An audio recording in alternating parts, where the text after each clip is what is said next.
संसार दा शायद ही कोई हिस्सा होवे जिथे पंजाब, पंजाबी ते पंजाबीयत दे परचम ना झूलदे होण। पंजाबी जिथे किते भी गए अपनी बोली, सभ्याचार ते अपनी शानामती विरासत अपने नाल लै के गए। गीता दे संदेश ते गुरु साहिबाना दे सिद्धांत ते आशे नूं परनाई पंजाबी कौम संसार भर च लोड़वंदां लई खड़दी, माड़े ते निताणे दी बांह फड़दी, हक सच ते इंसाफ लई हिक ढा के जूझदी, हसदी वसदी मौलदी तरक्कियां दे नवें दर दरवाजे ते दस्तक दे रही है। पंजाबियां दी इसे माणमती दुनिया नूं समर्पित है पंजाबी जगत दा अपना टीवी पंजाबी दुनिया। टीवी पंजाबी दुनिया लई तुहाडा विश्वास ते साथ साडी ताकत है।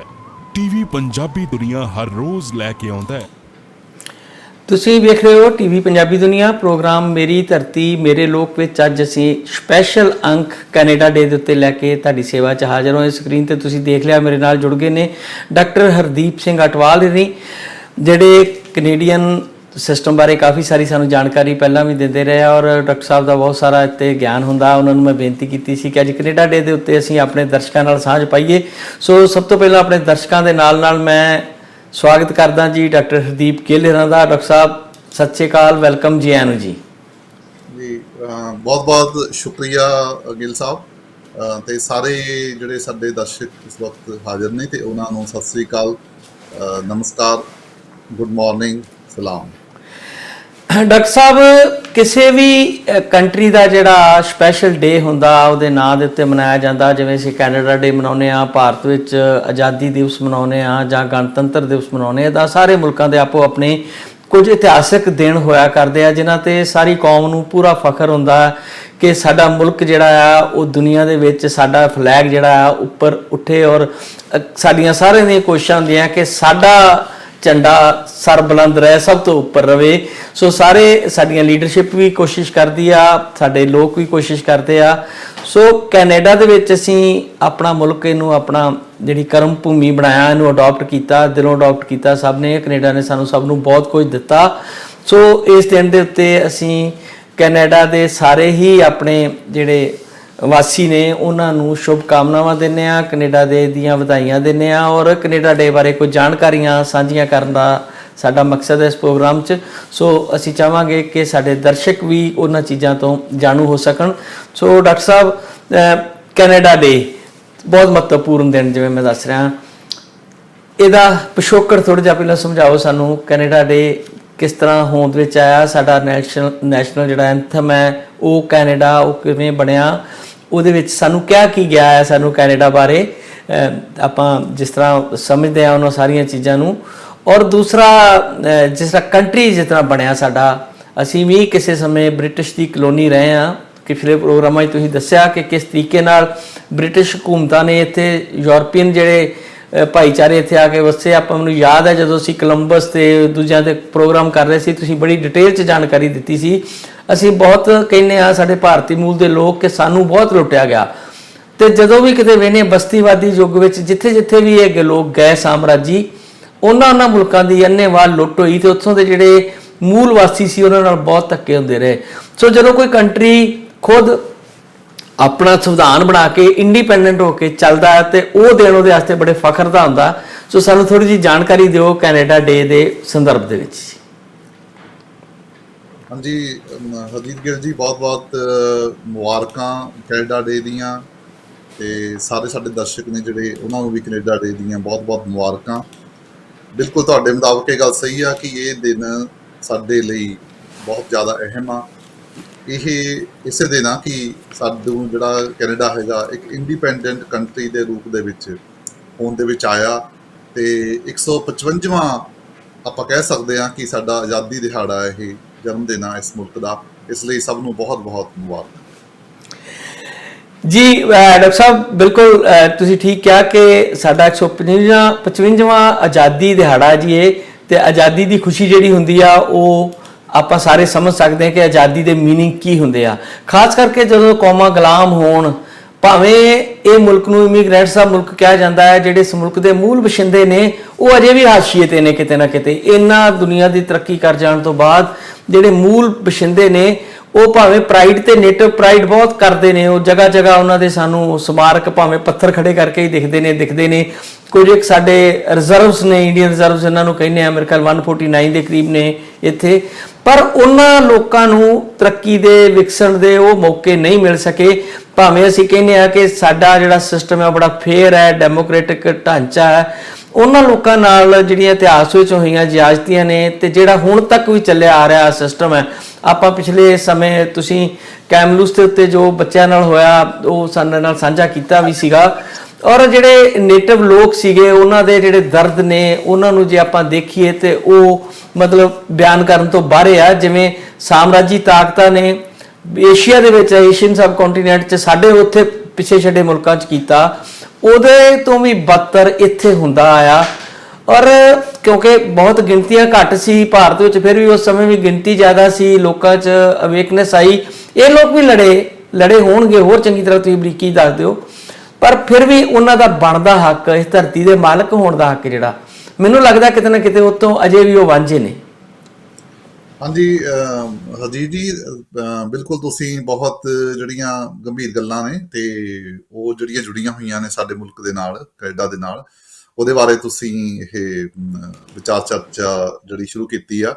ਤੇ ਇਸ ਵਿੱਚ ਕੋਈ ਸ਼ੱਕ ਨਹੀਂ ਕਿ ਇਹ ਜਿਹੜਾ ਆਪਣਾ ਦੇਸ਼ ਹੈਗਾ, ਕੈਨੇਡਾ ਹੈਗਾ, ਇਹ ਦੇਸ਼ ਜਿਹੜਾ ਹੈਗਾ ਇਹ ਇੱਕ ਜਿਹੜਾ ਸੀ ਬਸਤੀਵਾਦੀ ਜਿਹੜੇ ਸੀ ਬ੍ਰਿਟਿਸ਼ ਇੰਪੀਰੀਅਲਿਸਟ ਸੀਗੇ, ਇੱਥੇ ਬ੍ਰਿਟਿਸ਼ ਬਸਤੀਵਾਦ ਦੀ ਗਵਰਨਮੈਂਟ ਸੀਗੀ, ਉਹਦੇ ਅਧੀਨ ਸੀਗਾ। ਤੇ ਬਿਲਕੁਲ ਇਹ ਆਜ਼ਾਦੀ ਦਾ ਦਿਹਾੜਾ ਆਪਾਂ ਇਸੇ ਲਈ ਇਸ ਕਹਿ ਰਹੇ ਹਾਂ ਕਿ 1867 ਦੇ ਵਿੱਚ, 1867 ਦੇ ਵਿੱਚ ਇਹ ਮੁਲਕ ਜਿਹੜਾ ਸੀ ਪਹਿਲੀ ਵਾਰੀ ਜਿਹੜਾ ਸੀ, ਹਾਂਜੀ ਸੌਰੀ, ਹਾਂਜੀ ਕਰੋ ਜੀ, ਕੰਟੀਨਿਊ ਕਰਿਓ। ਹਾਂਜੀ 1867 ਤੋਂ ਪਹਿਲਾਂ ਜਿਹੜਾ ਸੀ ਆਪਣਾ ਇਹ ਮੁਲਕ ਜਿਹੜਾ ਸੀ ਇਹ ਸਿੱਧਾ ਪਾਰਲੀਮੈਂਟ, ਬ੍ਰਿਟਿਸ਼ ਪਾਰਲੀਮੈਂਟ ਲੰਡਨ ਤੋਂ ਹੀ ਚਲਾਇਆ ਜਾਂਦਾ ਸੀ। ਉੱਥੇ ਸਾਰੇ ਫੈਸਲੇ ਹੋਇਆ ਕਰਦੇ ਸੀ। ਤੇ ਜੋ ਇੱਕ ਬਸਤੀਵਾਦੀ ਹਕੂਮਤ ਦੇ ਰੂਪ ਦੇ ਵਿੱਚ ਜੋ ਇੱਥੇ ਗੈਰ ਬਰਾਬਰੀ ਤੇ ਆਧਾਰਿਤ ਜਿਹੜਾ ਸੀ ਮੁਲਕ ਸੀ ਉਹ ਸੀ। ਤੇ ਈਵਨ ਇੱਥੋਂ ਦੇ ਰਹਿਣ ਵਾਲੇ ਜਿਹੜੇ ਨੇਟਿਵ ਲੋਕ ਸੀਗੇ ਉਹਨਾਂ ਬਾਰੇ ਵੀ ਗੱਲ ਜੇ ਕਰਦੇ ਆ, ਉਹਨਾਂ ਨਾਲ ਵੀ ਬਰਾਬਰੀ ਦਾ ਅਧਿਕਾਰ ਨਹੀਂ ਸੀ ਉਹਨਾਂ ਨੂੰ। ਤੇ ਇਸੇ ਤਰ੍ਹਾਂ ਜਿਹੜੇ ਹੋਰ ਇਮੀਗ੍ਰੈਂਟਸ ਬਾਹਰਲੇ ਮੁਲਕਾਂ ਤੋਂ ਇੱਥੇ ਲੈ ਕੇ ਆਏ ਹੋਏ ਸੀਗੇ, ਚਾਹੇ ਇੰਡੀਆ ਤੋਂ ਹੋਣ, ਚਾਹੇ ਇੰਗਲੈਂਡ ਤੋਂ, ਜਾਂ ਕਿਤੋਂ ਵੀ ਅਲੱਗ-ਅਲੱਗ ਮੁਲਕਾਂ ਤੋਂ ਲੋਕ ਜਿਹੜੇ ਸੀ, ਯੂਰਪ ਤੋਂ ਆਏ ਹੋਏ ਲੋਕ ਸੀਗੇ, ਉਹਨਾਂ ਨੂੰ ਵੀ ਜਿਹੜਾ ਸੀ ਉਸੇ ਤਰ੍ਹਾਂ ਬਰਾਬਰੀ ਦਾ ਅਧਿਕਾਰ ਬਿਲਕੁਲ ਨਹੀਂ ਸੀਗਾ। ਇਹ ਪਹਿਲੀ ਵਾਰ ਸੀ 1867 ਦੇ ਵਿੱਚ, ਜਦੋਂ ਬ੍ਰਿਟਿਸ਼ ਪਾਰਲੀਮੈਂਟ ਜਿਹੜੀ ਸੀ ਉਹਨੇ ਬ੍ਰਿਟਿਸ਼ ਨਾਰਥ ਅਮਰੀਕਨ ਐਕਟ ਜਿਹੜਾ ਸੀ ਉਹ ਬਣਾ ਕੇ ਇਹਨੂੰ ਪਹਿਲੀ ਵਾਰੀ ਜਿਹੜਾ ਸੀ ਕਿ ਆਜ਼ਾਦ ਇੱਕ ਹੈਸੀਅਤ ਦੇ ਰੂਪ 'ਚ ਇੱਕ ਦੇਸ਼ ਜਿਹੜਾ ਸੀ ਉਹ ਲਈ ਉਹਨੇ ਰਾਹ ਖੋਲ੍ਹਿਆ। ਤੇ ਇਸੇ ਨਵੇਂ ਦੇਸ਼ ਦੇ ਵਿੱਚ ਹੀ ਇਹ ਅਧਿਕਾਰ ਜਿਹੜੇ ਸੀ ਇਹ ਮਤਲਬ ਦਿੱਤੇ ਗਏ ਕਿ ਬਰਾਬਰੀ ਦਾ ਅਧਿਕਾਰ ਹੋਊਗਾ ਸਾਰਿਆਂ ਨੂੰ, ਜਿਹੜਾ ਚਾਹੇ ਇਮੀਗ੍ਰੈਂਟ ਹੈਗਾ, ਚਾਹੇ ਕੋਈ ਇੱਥੋਂ ਦਾ ਨੇਟਿਵ ਲੋਕ ਨੇ, ਉਹਨਾਂ ਨੂੰ ਬਰਾਬਰੀ ਦੇ ਅਧਿਕਾਰ ਦਿੱਤੇ ਜਾਣਗੇ। ਇਹ ਪਹਿਲੀ ਵਾਰ ਸੀ 1867 ਦੇ ਵਿੱਚ। ਚਾਹੇ 1867 ਤੋਂ ਲੈ ਕੇ ਹੁਣ ਤੱਕ 155 ਸਾਲ ਹੋ ਚੁੱਕੇ ਨੇ, ਹੌਲੀ ਹੌਲੀ ਜਿਹੜਾ ਹੈਗਾ ਇਹ ਮੁਲਕ ਜਿਹੜਾ ਹੈਗਾ ਇਹ ਬਰਾਬਰੀ ਦੇ ਅਧਿਕਾਰਾਂ ਦੇ ਵੱਲ ਨੂੰ ਇੱਕ ਪੈਰੋਕਾਰ ਦੇ ਰੂਪ 'ਚ ਚੱਲਣ ਦੀ ਕੋਸ਼ਿਸ਼ ਕਰ ਰਿਹਾ ਹੈਗਾ। ਪਰ ਬੇਸਿਕਲੀ ਬਸਤੀਵਾਦੀ ਜਿਹੜੀ ਹਕੂਮਤ ਸੀਗੀ ਜਿਹਦੇ ਰਾਹੀਂ ਇਹ ਸਾਰਾ ਢਾਂਚਾ ਉਸਾਰਿਆ ਗਿਆ ਹੈਗਾ, ਉਹਦੇ ਕਿਵੇਂ ਨਾ ਕਿਵੇਂ ਪਰਛਾਵੇਂ ਜਿਹੜੇ ਹੈਗੇ ਨੇ ਅੱਜ ਵੀ ਕਿਸੇ ਨਾ ਕਿਸੇ ਰੂਪ 'ਚ ਨਜ਼ਰ ਆਉਂਦੇ ਨੇ, ਜਿਹਦੇ ਲਈ ਸਾਡੀਆਂ ਜਿਹੜੀਆਂ ਹਿਊਮਨ ਰਾਈਟਸ ਨੇ ਜਿਹੜੀਆਂ ਤੇ ਆਮ ਲੋਕ ਨੇ ਜਿਹੜੇ ਉਹ ਆਵਾਜ਼ ਉਠਾਉਂਦੇ ਰਹਿੰਦੇ ਨੇ। ਕਹਿਣ ਦਾ ਮਤਲਬ ਆ ਕਿ ਹੌਲੀ ਹੌਲੀ ਜਿਹੜਾ ਹੈ ਬਸਤੀਵਾਦੀ ਪਛਾਵੇਂ ਤੋਂ ਅਸੀਂ ਬਾਹਰ ਨਿਕਲ ਰਹੇ ਹਾਂ। ਤੇ ਜਿਵੇਂ ਤੁਸੀਂ ਗੱਲ ਕੀਤੀ ਆ ਵੀ ਇਹ ਜਿਹੜਾ ਕੈਨੇਡਾ ਡੇ ਸੀ ਇਹ ਕਦੋਂ ਕਿਵੇਂ ਮਨਾਇਆ ਜਾਂਦਾ ਰਿਹਾ, ਬੇਸਿਕਲੀ ਹਰਜੀਤ ਜੀ ਮੈਂ ਤੁਹਾਨੂੰ ਦੱਸਦਾ ਕਿ ਜਦੋਂ ਬ੍ਰਿਟਿਸ਼ ਪਾਰਲੀਮੈਂਟ ਦੇ ਵਿੱਚ, ਜਿਵੇਂ ਮੈਂ ਹੁਣੇ ਦੱਸਿਆ ਕਿ ਬ੍ਰਿਟਿਸ਼ ਨਾਰਥ ਅਮਰੀਕਨ ਐਕਟ ਦੇ ਨਾਲ ਜਿਹੜਾ ਸੀ ਇਹਨੂੰ ਇੱਕ ਇੰਡੀਪੈਂਡੈਂਟ ਦੇਸ਼ ਜਿਹੜਾ ਸੀ ਐਲਾਨਿਆ ਗਿਆ। ਤੇ ਉਸ ਦੇ ਰੂਪ ਦੇ ਵਿੱਚ ਜਿਹੜੀ ਸੀ ਡੋਮੀਨੀਅਨ, ਪਹਿਲਾਂ ਇਹਦਾ ਨਾਮ ਡੋਮੀਨੀਅਨ ਡੇ ਸੀਗਾ। 1879 ਦੇ ਤੋਂ 1867 ਦੇ ਵਿੱਚ ਦੇਸ਼ ਆਜ਼ਾਦ ਹੁੰਦਾ ਹੈਗਾ। 1879 ਵਿੱਚ ਇਸ ਦਿਨ ਦਾ ਨਾਮ ਜਿਹੜਾ ਸੀ ਡੋਮੀਨੀਅਨ ਡੇ ਦੇ ਰੂਪ 'ਚ ਜਿਹੜਾ ਸੀ ਮਨਾਇਆ ਜਾਂਦਾ ਰਿਹਾ। ਹਾਲਾਂਕਿ ਬਹੁਤਾ ਉਤਸ਼ਾਹ ਲੋਕਾਂ 'ਚ ਉਸ ਵੇਲੇ ਕੈਨੇਡੀਅਨ ਵਾਸੀਆਂ 'ਚ ਨਹੀਂ ਹੁੰਦਾ ਸੀ, ਕਿਉਂਕਿ ਸਾਰੇ ਲੋਕ ਸੀ ਜਿਹੜੇ ਉਹਨਾਂ ਦੇ ਮਨ 'ਚੋਂ ਅਜੇ ਤੱਕ ਇਹ ਨਹੀਂ ਸੀ ਨਿਕਲਿਆ ਕਿ ਅਸੀਂ ਬ੍ਰਿਟਿਸ਼ਰ ਹਾਂ। ਅਸੀਂ ਇੱਥੋਂ ਦੇ ਰਹਿਣ ਵਾਲੇ ਜਿਹੜੇ ਸੀਗੇ ਉਹ ਬ੍ਰਿਟਿਸ਼ ਨਾਗਰਿਕ ਸੀਗੇ ਸਾਰੇ, ਕਿਉਂਕਿ ਬ੍ਰਿਟਿਸ਼ ਗਵਰਨਮੈਂਟ ਦੇ ਅੰਦਰ ਸੀਗੇ, ਗੁਲਾਮ ਮੁਲਕ ਦੇ ਵਿੱਚ। ਤੇ ਉਸ ਤੋਂ ਬਾਅਦ ਡੋਮੀਨੀਅਨ ਡੇ ਦਾ ਵੀ ਜਿਹੜਾ ਸੀ ਉਹ ਬਹੁਤੀ ਜੋਸ਼ੋ ਖਰੋਸ਼ ਨਾਲ ਨਹੀਂ ਸੀ ਮਨਾਉਂਦਾ ਜਾਂਦਾ ਰਿਹਾ। ਇਹ ਆਖਰ 1982 ਦੇ ਵਿੱਚ 1982 ਦੇ ਵਿੱਚ ਆ ਕੇ ਇਹਦਾ ਨਾਮ ਕੈਨੇਡਾ ਡੇ ਜਿਹੜਾ ਸੀ ਨਾਮ ਬਦਲਿਆ ਗਿਆ ਇਹਦਾ। ਤੇ ਕੈਨੇਡਾ ਡੇ ਜਿਹੜਾ ਸੀ ਉਹ ਬਕਾਇਦਾ ਤੌਰ ਤੇ ਆਫੀਸ਼ੀਅਲ ਤੌਰ ਤੇ ਜਿਹੜੀ ਸੀ, ਸਭ ਤੋਂ ਪਹਿਲਾਂ ਇਹਨੂੰ ਉਸ ਤੋਂ ਪਹਿਲਾਂ ਨੈਸ਼ਨਲ ਹੌਲੀਡੇ ਸੀ, ਫਿਰ ਇਹਨੂੰ ਇੱਕ ਆਪਾਂ ਕਹਿੰਦੇ ਜਸ਼ਨ ਦੇ ਰੂਪ ਦੇ ਵਿੱਚ ਮਨਾਉਣ ਦਾ, ਇੱਕ ਦੇਸ਼ ਭਗਤੀ ਦੇ ਰੂਪ ਦੇਣ ਦਾ ਇਹਨੂੰ ਮਤਲਬ ਲੋਕਾਂ ਦੇ ਵਿੱਚ ਜਿਹੜਾ ਸੀ ਉਹ ਸਰਕਾਰ ਵੱਲੋਂ ਲਗਾਤਾਰ ਮਨਾਇਆ ਜਾਂਦਾ ਰਿਹਾ, ਉਦੋਂ ਤੋਂ ਲੈ ਕੇ ਹੁਣ ਤੱਕ। ਜੀ ਡਾਕਟਰ ਸਾਹਿਬ, ਥੋੜਾ ਜਿਹਾ ਮੈਂ ਤੁਹਾਨੂੰ ਇੱਥੇ ਪੁੱਛਣਾ ਚਾਹੂੰਗਾ, ਜਿਵੇਂ ਤੁਸੀਂ ਦੱਸਿਆ ਬੜਾ ਇੰਟਰਸਟਿੰਗ ਹੈ ਉਹ, ਕਿ ਜਿੱਦਾਂ ਡੋਮੀਨੀਅਨ ਡੇ ਸ਼ੁਰੂ ਹੋਇਆ ਤੇ ਡੋਮੀਨੀਅਨ ਤੋਂ ਕੀ ਭਾਵ ਸੀਗਾ, ਤੇ ਡੋਮੀਨੀਅਨ ਆਫ ਸਟੇਟ ਫਿਰ ਬਣਿਆ ਕਿੱਦਾਂ, ਸਟੇਟਾਂ ਪਹਿਲਾਂ 1 2 ਫਿਰ 4 5 ਇਹਦੇ ਵਿੱਚ ਜੁਆਇਨ ਹੋਈਆਂ, ਜੇ ਥੋੜੀ ਜਿਹੀ ਜਾਣਕਾਰੀ ਆਪਾਂ ਦਰਸ਼ਕਾਂ ਤੱਕ ਪਹੁੰਚਾ ਸਕੀਏ। ਦੂਸਰਾ ਮੈਂ ਤੁਹਾਡੇ ਕੋਲ ਇਹ ਕੁਐਸਚਨ ਪੁੱਛਣਾ ਚਾਹੁੰਦਾ ਇੱਥੇ, ਤੁਸੀਂ ਦੱਸਿਆ ਕਿ ਲੋਕ ਮਨਾਂ ਵਿੱਚ ਅਜੇ ਪੂਰੀ ਤਰ੍ਹਾਂ ਕੈਨੇਡਾ ਪ੍ਰਤੀ ਉਹ ਭਾਵਨਾ ਨਹੀਂ ਸੀ ਜੋ ਕੰਟਰੀ ਪ੍ਰਤੀ ਹੁੰਦੀ ਆ, ਕਿਉਂਕਿ ਸਾਰੇ ਲੋਕ ਜਿਹੜੇ ਸੀ ਆਪਣੇ ਆਪ ਨੂੰ ਬ੍ਰਿਟਿਸ਼ ਦੇ ਸਿਟੀਜ਼ਨ ਸਮਝਦੇ ਸੀ। ਕਿ ਉਸ ਸਮੇਂ ਜਿਹੜੇ ਇੱਥੋਂ ਦੇ ਲੋਕ ਸੀਗੇ ਜਾਂ ਜਿਹੜੇ ਇਮੀਗ੍ਰੈਂਟ ਇੱਥੇ ਪਹੁੰਚੇ ਸੀਗੇ ਜਾਂ ਲਿਆਂਦੇ ਗਏ ਸੀਗੇ, ਉਹਨਾਂ ਨੂੰ ਬ੍ਰਿਟਿਸ਼ ਪਾਸਪੋਰਟ ਮਿਲੇ ਹੋਏ ਸੀ, ਜਾਂ ਫਿਰ ਉਹਨਾਂ ਨੂੰ ਕਿਸ ਤਰੀਕੇ ਨਾਲ ਸਿਟੀਜ਼ਨ ਬ੍ਰਿਟਿਸ਼ ਦੇ ਕੰਸੀਡਰ ਕੀਤਾ ਜਾ ਸਕਦਾ? ਕਿਉਂਕਿ ਨੇਟਿਵ ਦਾ ਤੇ ਬਿਲਕੁਲ ਹਾਲ ਵੱਖਰਾ ਹੋਏਗਾ, ਮੈਨੂੰ ਪਤਾ ਉਹਨਾਂ ਕੋਲ ਤੇ ਕੋਈ ਇਸ ਤਰ੍ਹਾਂ ਦਾ ਨੈਸ਼ਨੈਲਿਟੀ ਨਹੀਂ ਦਿੱਤੀ ਹੋਏਗੀ, ਪਰ ਜਿਹੜੇ ਲੋਕਾਂ ਨੂੰ ਸਪੈਸ਼ਲੀ ਇੱਥੇ ਲਿਆ ਕੇ ਵਸਾਇਆ ਗਿਆ ਲੰਬੇ ਸਮੇਂ ਤੱਕ, ਉਹਨਾਂ ਲੋਕਾਂ ਨੂੰ ਕਿਸ ਤਰੀਕੇ ਨਾਲ ਬ੍ਰਿਟਿਸ਼ ਸਿਟੀਜ਼ਨ ਦਾ ਸਟੇਟਸ ਜਿਹੜਾ ਉਹ ਦਿੱਤਾ ਜਾਂਦਾ ਸੀ, ਜਾਂ ਉਹ ਆਪਣੇ ਆਪ ਇੱਦਾਂ ਹੀ ਸਮਝਦੇ ਸੀ ਕਿ ਅਸੀਂ ਬ੍ਰਿਟਿਸ਼ ਤੋਂ ਆਏ ਹਾਂ ਜਾਂ ਬਾਹਰਲੇ ਮੁਲਕਾਂ ਤੋਂ ਆਏ ਹਾਂ, ਤੇ ਕਿਉਂਕਿ ਸਾਡੀ ਕੁਈਨ ਹੈਡ ਹੈ ਤੇ ਅਸੀਂ ਆਟੋਮੈਟਿਕਲੀ ਬ੍ਰਿਟਿਸ਼ ਦੇ ਜਿਹੜੇ ਆ ਉਹ ਸਿਟੀਜ਼ਨ ਆ, ਜਾਂ ਉਹਨਾਂ ਨੂੰ ਕੋਈ ਆਇਡੈਂਟੀਫਾਈ ਕੀਤਾ ਗਿਆ ਸੀਗਾ ਜੀ? ਹਾਂਜੀ ਹਰਜੀਤ ਜੀ, ਬਿਲਕੁਲ ਇਹ ਗੱਲ ਕਲੀਅਰ ਹੈਗੀ ਹੈ ਕਿ ਜਦੋਂ ਅਸੀਂ ਬ੍ਰਿਟਿਸ਼ ਪਾਰਲੀਮੈਂਟ ਦੇ ਅੰਦਰ ਇੱਥੋਂ ਦੇ ਲੋਕ ਜਿਹੜੇ ਸੀ, ਕਿਉਂਕਿ ਜਿਹੜੀ ਬ੍ਰਿਟਿਸ਼ ਗਵਰਨਮੈਂਟ ਸੀਗੀ ਉਹ ਚਾਹੇ ਸਾਰੇ ਸੰਸਾਰ ਦੇ ਵੱਖਰੇ ਵੱਖਰੇ ਦੇਸ਼ਾਂ 'ਚ ਮੁਲਕਾਂ ਦੇ ਵਿੱਚ ਰਾਜ ਕਰਦੀ ਸੀ, ਉੱਥੋਂ ਦੇ ਰਹਿਣ ਵਾਲੇ ਲੋਕ ਜਿਹੜੇ ਸੀਗੇ, ਹਰ ਮੁਲਕ ਦੇ ਲੋਕ, ਕੈਨੇਡਾ ਦੇ ਵਿੱਚ ਵੀ ਇੱਦਾਂ ਹੀ ਆ, ਉਹ ਆਪਣੇ ਆਪ ਨੂੰ ਬ੍ਰਿਟਿਸ਼ ਨਾਗਰਿਕ ਹੀ ਸਮਝਿਆ ਜਾਂਦਾ ਸੀ ਉਹਨਾਂ ਨੂੰ। ਤੇ ਨੇਚਰਲੀ ਆ ਕਿ ਉਦੋਂ ਚਾਹੇ ਪਾਸਪੋਰਟ ਦੀ ਪ੍ਰਚਲਨ ਇੰਨਾ ਨਹੀਂ ਸੀਗਾ, ਪਰ ਅੰਡਰਸਟੂਡ ਸੀ ਜਿਹੜੇ ਹੱਕ ਸੀਗੇ ਉਹਨਾਂ ਨੂੰ, ਉਹ ਇੱਕ ਬਸਤੀਵਾਦੀ ਮੁਲਕ ਦੇ ਵਿੱਚ ਰਹਿੰਦੇ ਹੋਏ ਵੀ ਉਹਨਾਂ ਨੂੰ ਜਿਹੜੇ ਸੀ ਉਹ ਬ੍ਰਿਟਿਸ਼ ਨਾਗਰਿਕ ਹੀ ਕਹਾਇਆ ਜਾਂਦਾ ਸੀ ਉਹਨਾਂ ਨੂੰ, ਕਿਉਂਕਿ ਯੂਨੀਅਨ ਜੈਕ ਝੰਡਾ ਵੀ ਯੂਨੀਅਨ ਜੈਕ ਦਾ ਹੀ ਸਾਰੇ ਮੁਲਕਾਂ ਦੇ ਵਿੱਚ ਉਵੇਂ ਯੂਨੀਅਨ ਜੈਕ ਝੂਲਦਾ ਸੀਗਾ, ਤੇ ਲੋਕ ਆਪਣੇ ਆਪ ਨੂੰ ਰਾਣੀ ਦਾ ਰਾਜ ਹੀ ਕਹਿੰਦੇ ਸੀਗੇ, ਜਿਵੇਂ ਰਾਜਾ ਦਾ ਰਾਜ, ਰਾਣੀ ਦਾ ਰਾਜ ਹੀ ਕਹਿੰਦੇ ਸੀ। ਇੰਡੀਆ ਵਿੱਚ ਵੀ ਇੱਦਾਂ ਹੀ ਸੀਗਾ। ਡਾਕਟਰ ਸਾਹਿਬ, ਚਲੋ ਇਹ ਇਸ਼ੂ ਹੁਣ ਸ਼ੁਰੂ ਹੋ ਗਿਆ ਤੇ ਮੈਂ ਇੱਥੇ ਵੀ ਗੱਲ ਕਰ ਲਾਂ। ਹੁਣੇ ਇੱਕ ਸਰਵੇ ਆਇਆ ਕਿ 57% ਕੈਨੇਡੀਅਨ ਹੁਣ ਇਹ ਜੂੜਾ ਵੀ ਗਲੋਂ ਲਾਉਣਾ ਚਾਹੁੰਦੇ ਆ। ਬੜੀ ਵਾਰ ਇਹ ਆਵਾਜ਼ ਉੱਠਦੀ ਆ ਕਿ ਜਦੋਂ ਅਸੀਂ ਓਥ ਲੈਂਦੇ ਆ ਤੇ ਅਸੀਂ ਲੋਇਲਟੀ ਅੱਜ ਵੀ ਬ੍ਰਿਟਿਸ਼ ਕੁਈਨ ਨੂੰ ਮੰਨਦੇ ਆ, ਜਦੋਂ ਕਿ ਸਾਡੀ ਆਪਣੀ ਹੁਣ ਹਸਤੀ ਆ, ਵੱਖਰਾ ਮੁਲਕ ਹੈ, ਵੱਖਰਾ ਸਾਡਾ ਕਨਸਟੀਟਿਊਸ਼ਨ ਹੈ, ਤੇ ਅਸੀਂ ਨਾ ਡਾਇਰੈਕਟਲੀ ਨਾ ਇਨਡਾਇਰੈਕਟਲੀ ਕਿਸੇ ਤਰ੍ਹਾਂ ਵੀ ਉਸ ਬਸਤੀਵਾਦੀ ਸਮਾਜ ਦਾ ਹਿੱਸਾ ਰਹਿ ਗਏ ਹੁਣ, ਨਾ ਹੁਣ ਸਾਮਰਾਜ ਬਸਤੀਵਾਦ ਦਾ ਯੁੱਗ ਹੈ। ਤੇ ਅਜੇ ਵੀ ਕੁਝ ਲੋਕਾਂ ਦੇ ਮਨਾਂ 'ਚੋਂ ਗੱਲ ਜਿਹੜੀ ਆ ਉਹ ਨਹੀਂ ਨਿਕਲਦੀ। ਜੇ 57% ਲੋਕ ਇਹ ਕਹਿੰਦੇ ਆ ਕਿ ਸਾਨੂੰ ਇਹ 'ਚੋਂ ਨਿਕਲ ਆਉਣਾ ਚਾਹੀਦਾ, ਤੇ ਜਿਹੜੇ ਬਾਕੀ ਬਚੇ ਲੋਕ ਆ ਉਹ ਅਜੇ ਕਿਉਂ ਇਸ ਤਰ੍ਹਾਂ ਸੋਚਦੇ ਆ ਕਿ ਸਾਨੂੰ ਜਿਹੜਾ ਉਹ ਕੁਈਨ ਵਾਲਾ ਸਟੇਟਸ ਜਿਹੜਾ ਉਹਨੂੰ ਬਰਕਰਾਰ ਰੱਖਣਾ ਚਾਹੀਦਾ? ਔਰ ਬਹੁਤ ਸਾਰੇ ਕੰਟਰੀ ਐਸੇ ਵੀ ਆ ਜਿਹੜੇ ਬ੍ਰਿਟਿਸ਼ ਦੀ ਗੁਲਾਮੀ ਭੋਗਦੇ ਰਹੇ। ਆਇਰਲੈਂਡ ਦਾ ਮੈਂ ਮਿਸਾਲ ਦੇ ਸਕਦਾ, ਉਹਨਾਂ ਲੋਕਾਂ ਦਾ ਅੱਜ ਵੀ ਇਹ ਮੰਨਣਾ ਹੈ ਕਿ ਅਸੀਂ ਉਹ ਉੱਥ ਨਹੀਂ ਲੈਣੀ, ਚਾਹੇ ਅਸੀਂ ਸਿਟੀਜ਼ਨ ਬਣੀਏ ਚਾਹੇ ਨਹੀਂ। ਕਈ ਲੋਕ ਤਾਂ ਕਹਿੰਦੇ ਆ ਕਿ ਬਜ਼ੁਰਗ ਹੋ ਕੇ ਇੱਥੋਂ ਚਲੇ ਵੀ ਗਏ, ਪਰ ਉਹਨਾਂ ਨੇ ਉਹ ਓਥ ਨਹੀਂ ਲਈ, ਆਪਣਾ ਮਤਲਬ ਜਿਹਨੂੰ ਅਣਖ ਕਹਿੰਦੇ ਆ ਉਹਨੂੰ ਬਰਕਰਾਰ ਰੱਖਿਆ। ਤੇ ਅੱਜ ਵੀ ਕਿਉਂਕਿ ਇਮੀਗ੍ਰੈਂਟਸ ਦਾ ਮੁਲਕ ਹੈ, ਬਹੁਤ ਸਾਰੇ ਮੁਲਕਾਂ ਤੋਂ ਲੋਕ ਆਏ ਆ, ਅਸੀਂ ਵੀ ਉਹਨਾਂ ਮੁਲਕਾਂ 'ਚੋਂ ਆਏ ਆ ਜਿਹੜੇ ਬਸਤੀਵਾਦ ਦੀ ਯੁੱਗ ਦਾ ਸ਼ਿਕਾਰ ਰਹੇ, ਚਾਹੇ ਅਸੀਂ ਨਹੀਂ ਭੋਗਿਆ ਉਹ ਸਾਰਾ ਕੁਝ, ਅਸੀਂ ਬਾਅਦ ਦੀਆਂ ਪੀੜ੍ਹੀਆਂ ਆ।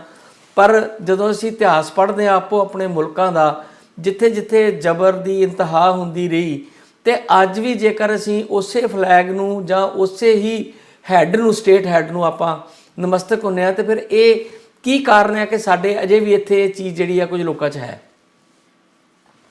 ਹਾਂਜੀ ਹਰਜੀਤ ਜੀ, ਦੇਖੋ ਇਹ ਕੈਨੇਡਾ ਬਣਨ ਤੋਂ ਪਹਿਲਾਂ ਇਹ ਜਿਹੜਾ ਧਰਤੀ ਦਾ ਸਾਰਾ ਖਿੱਤਾ ਸੀ, ਇਹ ਬ੍ਰਿਟਿਸ਼ ਹੁਕੂਮਤ ਦੇ ਵਿੱਚ, ਸਿੱਧਾ ਬ੍ਰਿਟਿਸ਼ ਹੁਕੂਮਤ ਦੇ ਲੰਡਨ ਤੋਂ ਹੀ ਇਹ ਸੀਗਾ। ਇਹਦਾ ਨਾਮ ਵੀ ਜਿਹੜਾ ਸੀ ਇਸ ਧਰਤੀ ਦੇ ਹਿੱਸੇ ਨੂੰ ਬ੍ਰਿਟਿਸ਼ ਨਾਰਥ ਅਮਰੀਕਾ ਜਿਹੜਾ ਸੀ, ਇਹਦਾ ਨਾਮ ਵੀ ਇਹੀ ਰੱਖਿਆ ਹੋਇਆ ਕਹਿੰਦੇ ਸੀ ਇਹਨੂੰ।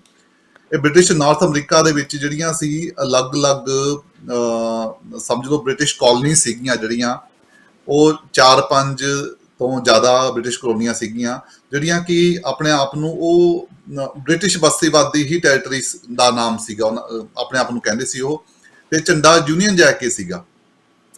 ਤੇ ਇਸੇ ਕਰਕੇ ਜਿਹੜਾ ਸੀ ਉਹ ਲੋਕਾਂ 'ਚ ਚਾਹੇ ਬਸਤੀਵਾਦੀ ਸਿੱਧੇ ਰੂਪ ਚੋਂ ਪਾਰਲੀਮੈਂਟ, ਬ੍ਰਿਟਿਸ਼ ਪਾਰਲੀਮੈਂਟ ਤੋਂ ਆਜ਼ਾਦ ਹੋਇਆ ਮੁਲਕ 1867 ਦੇ ਵਿੱਚ, ਪਰ ਫਿਰ ਵੀ ਜਿਹੜੇ ਸੀ ਉਹਨਾਂ ਦਾ ਚਾਲ ਚੱਲਣ, ਕਨਸਟੀਟਿਊਸ਼ਨ, ਸਾਰਾ ਕੁਝ ਜਿਹੜਾ ਸੀ ਉਹਦੇ ਵਿੱਚ ਪਰਛਾਵਾਂ, ਜਿਵੇਂ ਮੈਂ ਪਹਿਲਾਂ ਕਹਿ ਕੇ ਹਟਿਆ ਕਿ ਅਜੇ ਤੱਕ ਵੀ ਉਹੀ ਜਿਹੜਾ ਹੈਗਾ ਉਹ ਬਕਾਇਦਾ ਤੌਰ ਤੇ ਬਰਕਰਾਰ ਹੈਗਾ। ਚਾਹੇ ਇਹ ਆਜ਼ਾਦ ਹੈਸੀਅਤ ਦੇ ਤੌਰ ਤੇ ਆਪਾਂ ਕਹਿੰਦੇ ਆਪਣਾ ਮੁਲਕ ਚੱਲ ਰਿਹਾ ਹੈਗਾ, ਪਰ ਅਜੇ ਵੀ ਜਿਹੜੀ ਸੀਗੀ, ਅਜੇ ਵੀ ਓਥ ਜਿਹੜੀ ਹੈਗੀ ਆ ਉਹਨੂੰ ਉਹਦੀ ਤਬਦੀਲੀ ਨਹੀਂ ਕੀਤੀ ਗਈ।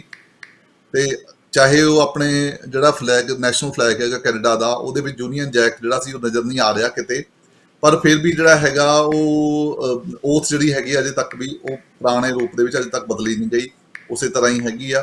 ਤੇ ਇਹ ਗੱਲ ਲੋਕਾਂ ਦੀ ਵੀ ਜਿਹੜੀ ਹੈਗੀ ਇੱਥੋਂ ਦੇ ਸਿਟੀਜ਼ਨ, ਉਹਨਾਂ ਦੀ ਵੀ ਜਾਇਜ਼ ਹੈਗੀ ਆ ਕਿ ਜੇ ਅਸੀਂ ਆਜ਼ਾਦ ਹੈਗੇ ਆ ਤਾਂ ਸਾਨੂੰ ਆਜ਼ਾਦ ਹੈਸੀਅਤ ਦਾ ਅਹਿਸਾਸ ਸਾਨੂੰ ਤਦੇ ਹੋ ਸਕਦਾ ਹੈਗਾ ਕਿ ਜੇ ਆਪਣੇ ਮੁਲਕ ਦੀ ਸਾਡੀ ਆਪਣੀ ਪਹਿਚਾਣ, ਆਪਣੀ ਓਥ, ਆਪਣਾ ਝੰਡਾ, ਸਭ ਕੁਝ ਸਾਨੂੰ ਉਵੇਂ ਦਾ ਹੀ ਹੋਵੇ। ਇਹ ਗੱਲ ਲੋਕਾਂ ਦੀ ਵੀ ਬਿਲਕੁਲ ਜਾਇਜ਼ ਹੈਗੀ। ਅੱਛਾ ਡਾਕਟਰ ਸਾਹਿਬ, ਜਦੋਂ ਮੁਲਕਾਂ ਦੀ ਆਜ਼ਾਦੀ ਦੀ ਗੱਲ ਕਰਦੇ ਹਾਂ ਤੇ ਉਹਨਾਂ ਦੇ ਸੰਘਰਸ਼ ਦੀ ਦਾਸਤਾਨ ਵੀ ਸਾਡੇ ਸਾਹਮਣੇ ਆਉਂਦੀ ਹੈ। ਭਾਰਤ ਦਾ ਆਜ਼ਾਦੀ ਦਾ ਸੰਗਰਾਮ ਅਸੀਂ ਬਹੁਤ ਵਾਰ ਪੜ੍ਹਦੇ ਸੁਣਦੇ ਹਾਂ ਆਪਣੇ ਇਤਿਹਾਸ 'ਚ, ਲੱਖਾਂ ਕੁਰਬਾਨੀਆਂ ਉੱਥੇ ਹੋਈਆਂ ਲੋਕਾਂ ਦੇ ਜੋਸ਼ ਦੇ ਅੱਗੇ, ਆਖਰਕਾਰ ਬਸਤੀਵਾਦੀ ਹੁਕਮਰਾਨਾਂ ਨੂੰ ਮੁਲਕ ਛੱਡ ਕੇ ਜਾਣਾ ਪਿਆ।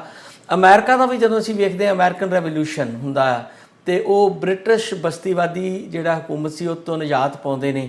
ਤੇ ਪਰ ਕੀ ਕੈਨੇਡਾ ਨੂੰ ਇਸ ਤਰ੍ਹਾਂ ਦਾ ਕੋਈ ਲੰਬਾ ਸੰਘਰਸ਼ ਲੜਨਾ ਪਿਆ ਕਿ ਸਾਨੂੰ ਆਜ਼ਾਦ ਕੀਤਾ ਜਾਵੇ, ਜਾਂ ਕੁਝ ਇਸ ਤਰ੍ਹਾਂ ਦਾ ਹੋਇਆ? ਕਿਉਂਕਿ ਤੁਸੀਂ ਦੱਸ ਰਹੇ ਹੋ ਕਿ ਜ਼ਿਆਦਾ ਲੋਕ ਇਮੀਗ੍ਰੈਂਟ ਸੀਗੇ, ਮਾਈਗ੍ਰੇਟ ਹੋ ਕੇ ਆਏ ਸੀ ਯੂਰਪ 'ਚੋਂ, ਔਰ ਉਹਨਾਂ ਦਾ ਮਾਈਂਡਸੈਟ ਐਸਾ ਸੀ ਕਿ ਅਸੀਂ ਬ੍ਰਿਟਿਸ਼ ਦੇ ਹੀ ਨਾਗਰਿਕ ਹਾਂ। ਉਹਨਾਂ ਨੂੰ ਤਾਂ ਲੱਗਦਾ ਹੀ ਨਹੀਂ ਹੋਏਗਾ ਕਿ ਅਸੀਂ ਗੁਲਾਮ ਹੈ, ਇੱਥੇ ਬਸਤੀਵਾਦੀ ਕੋਈ ਜੂੜਾ ਹੈ ਸਾਡੇ 'ਤੇ।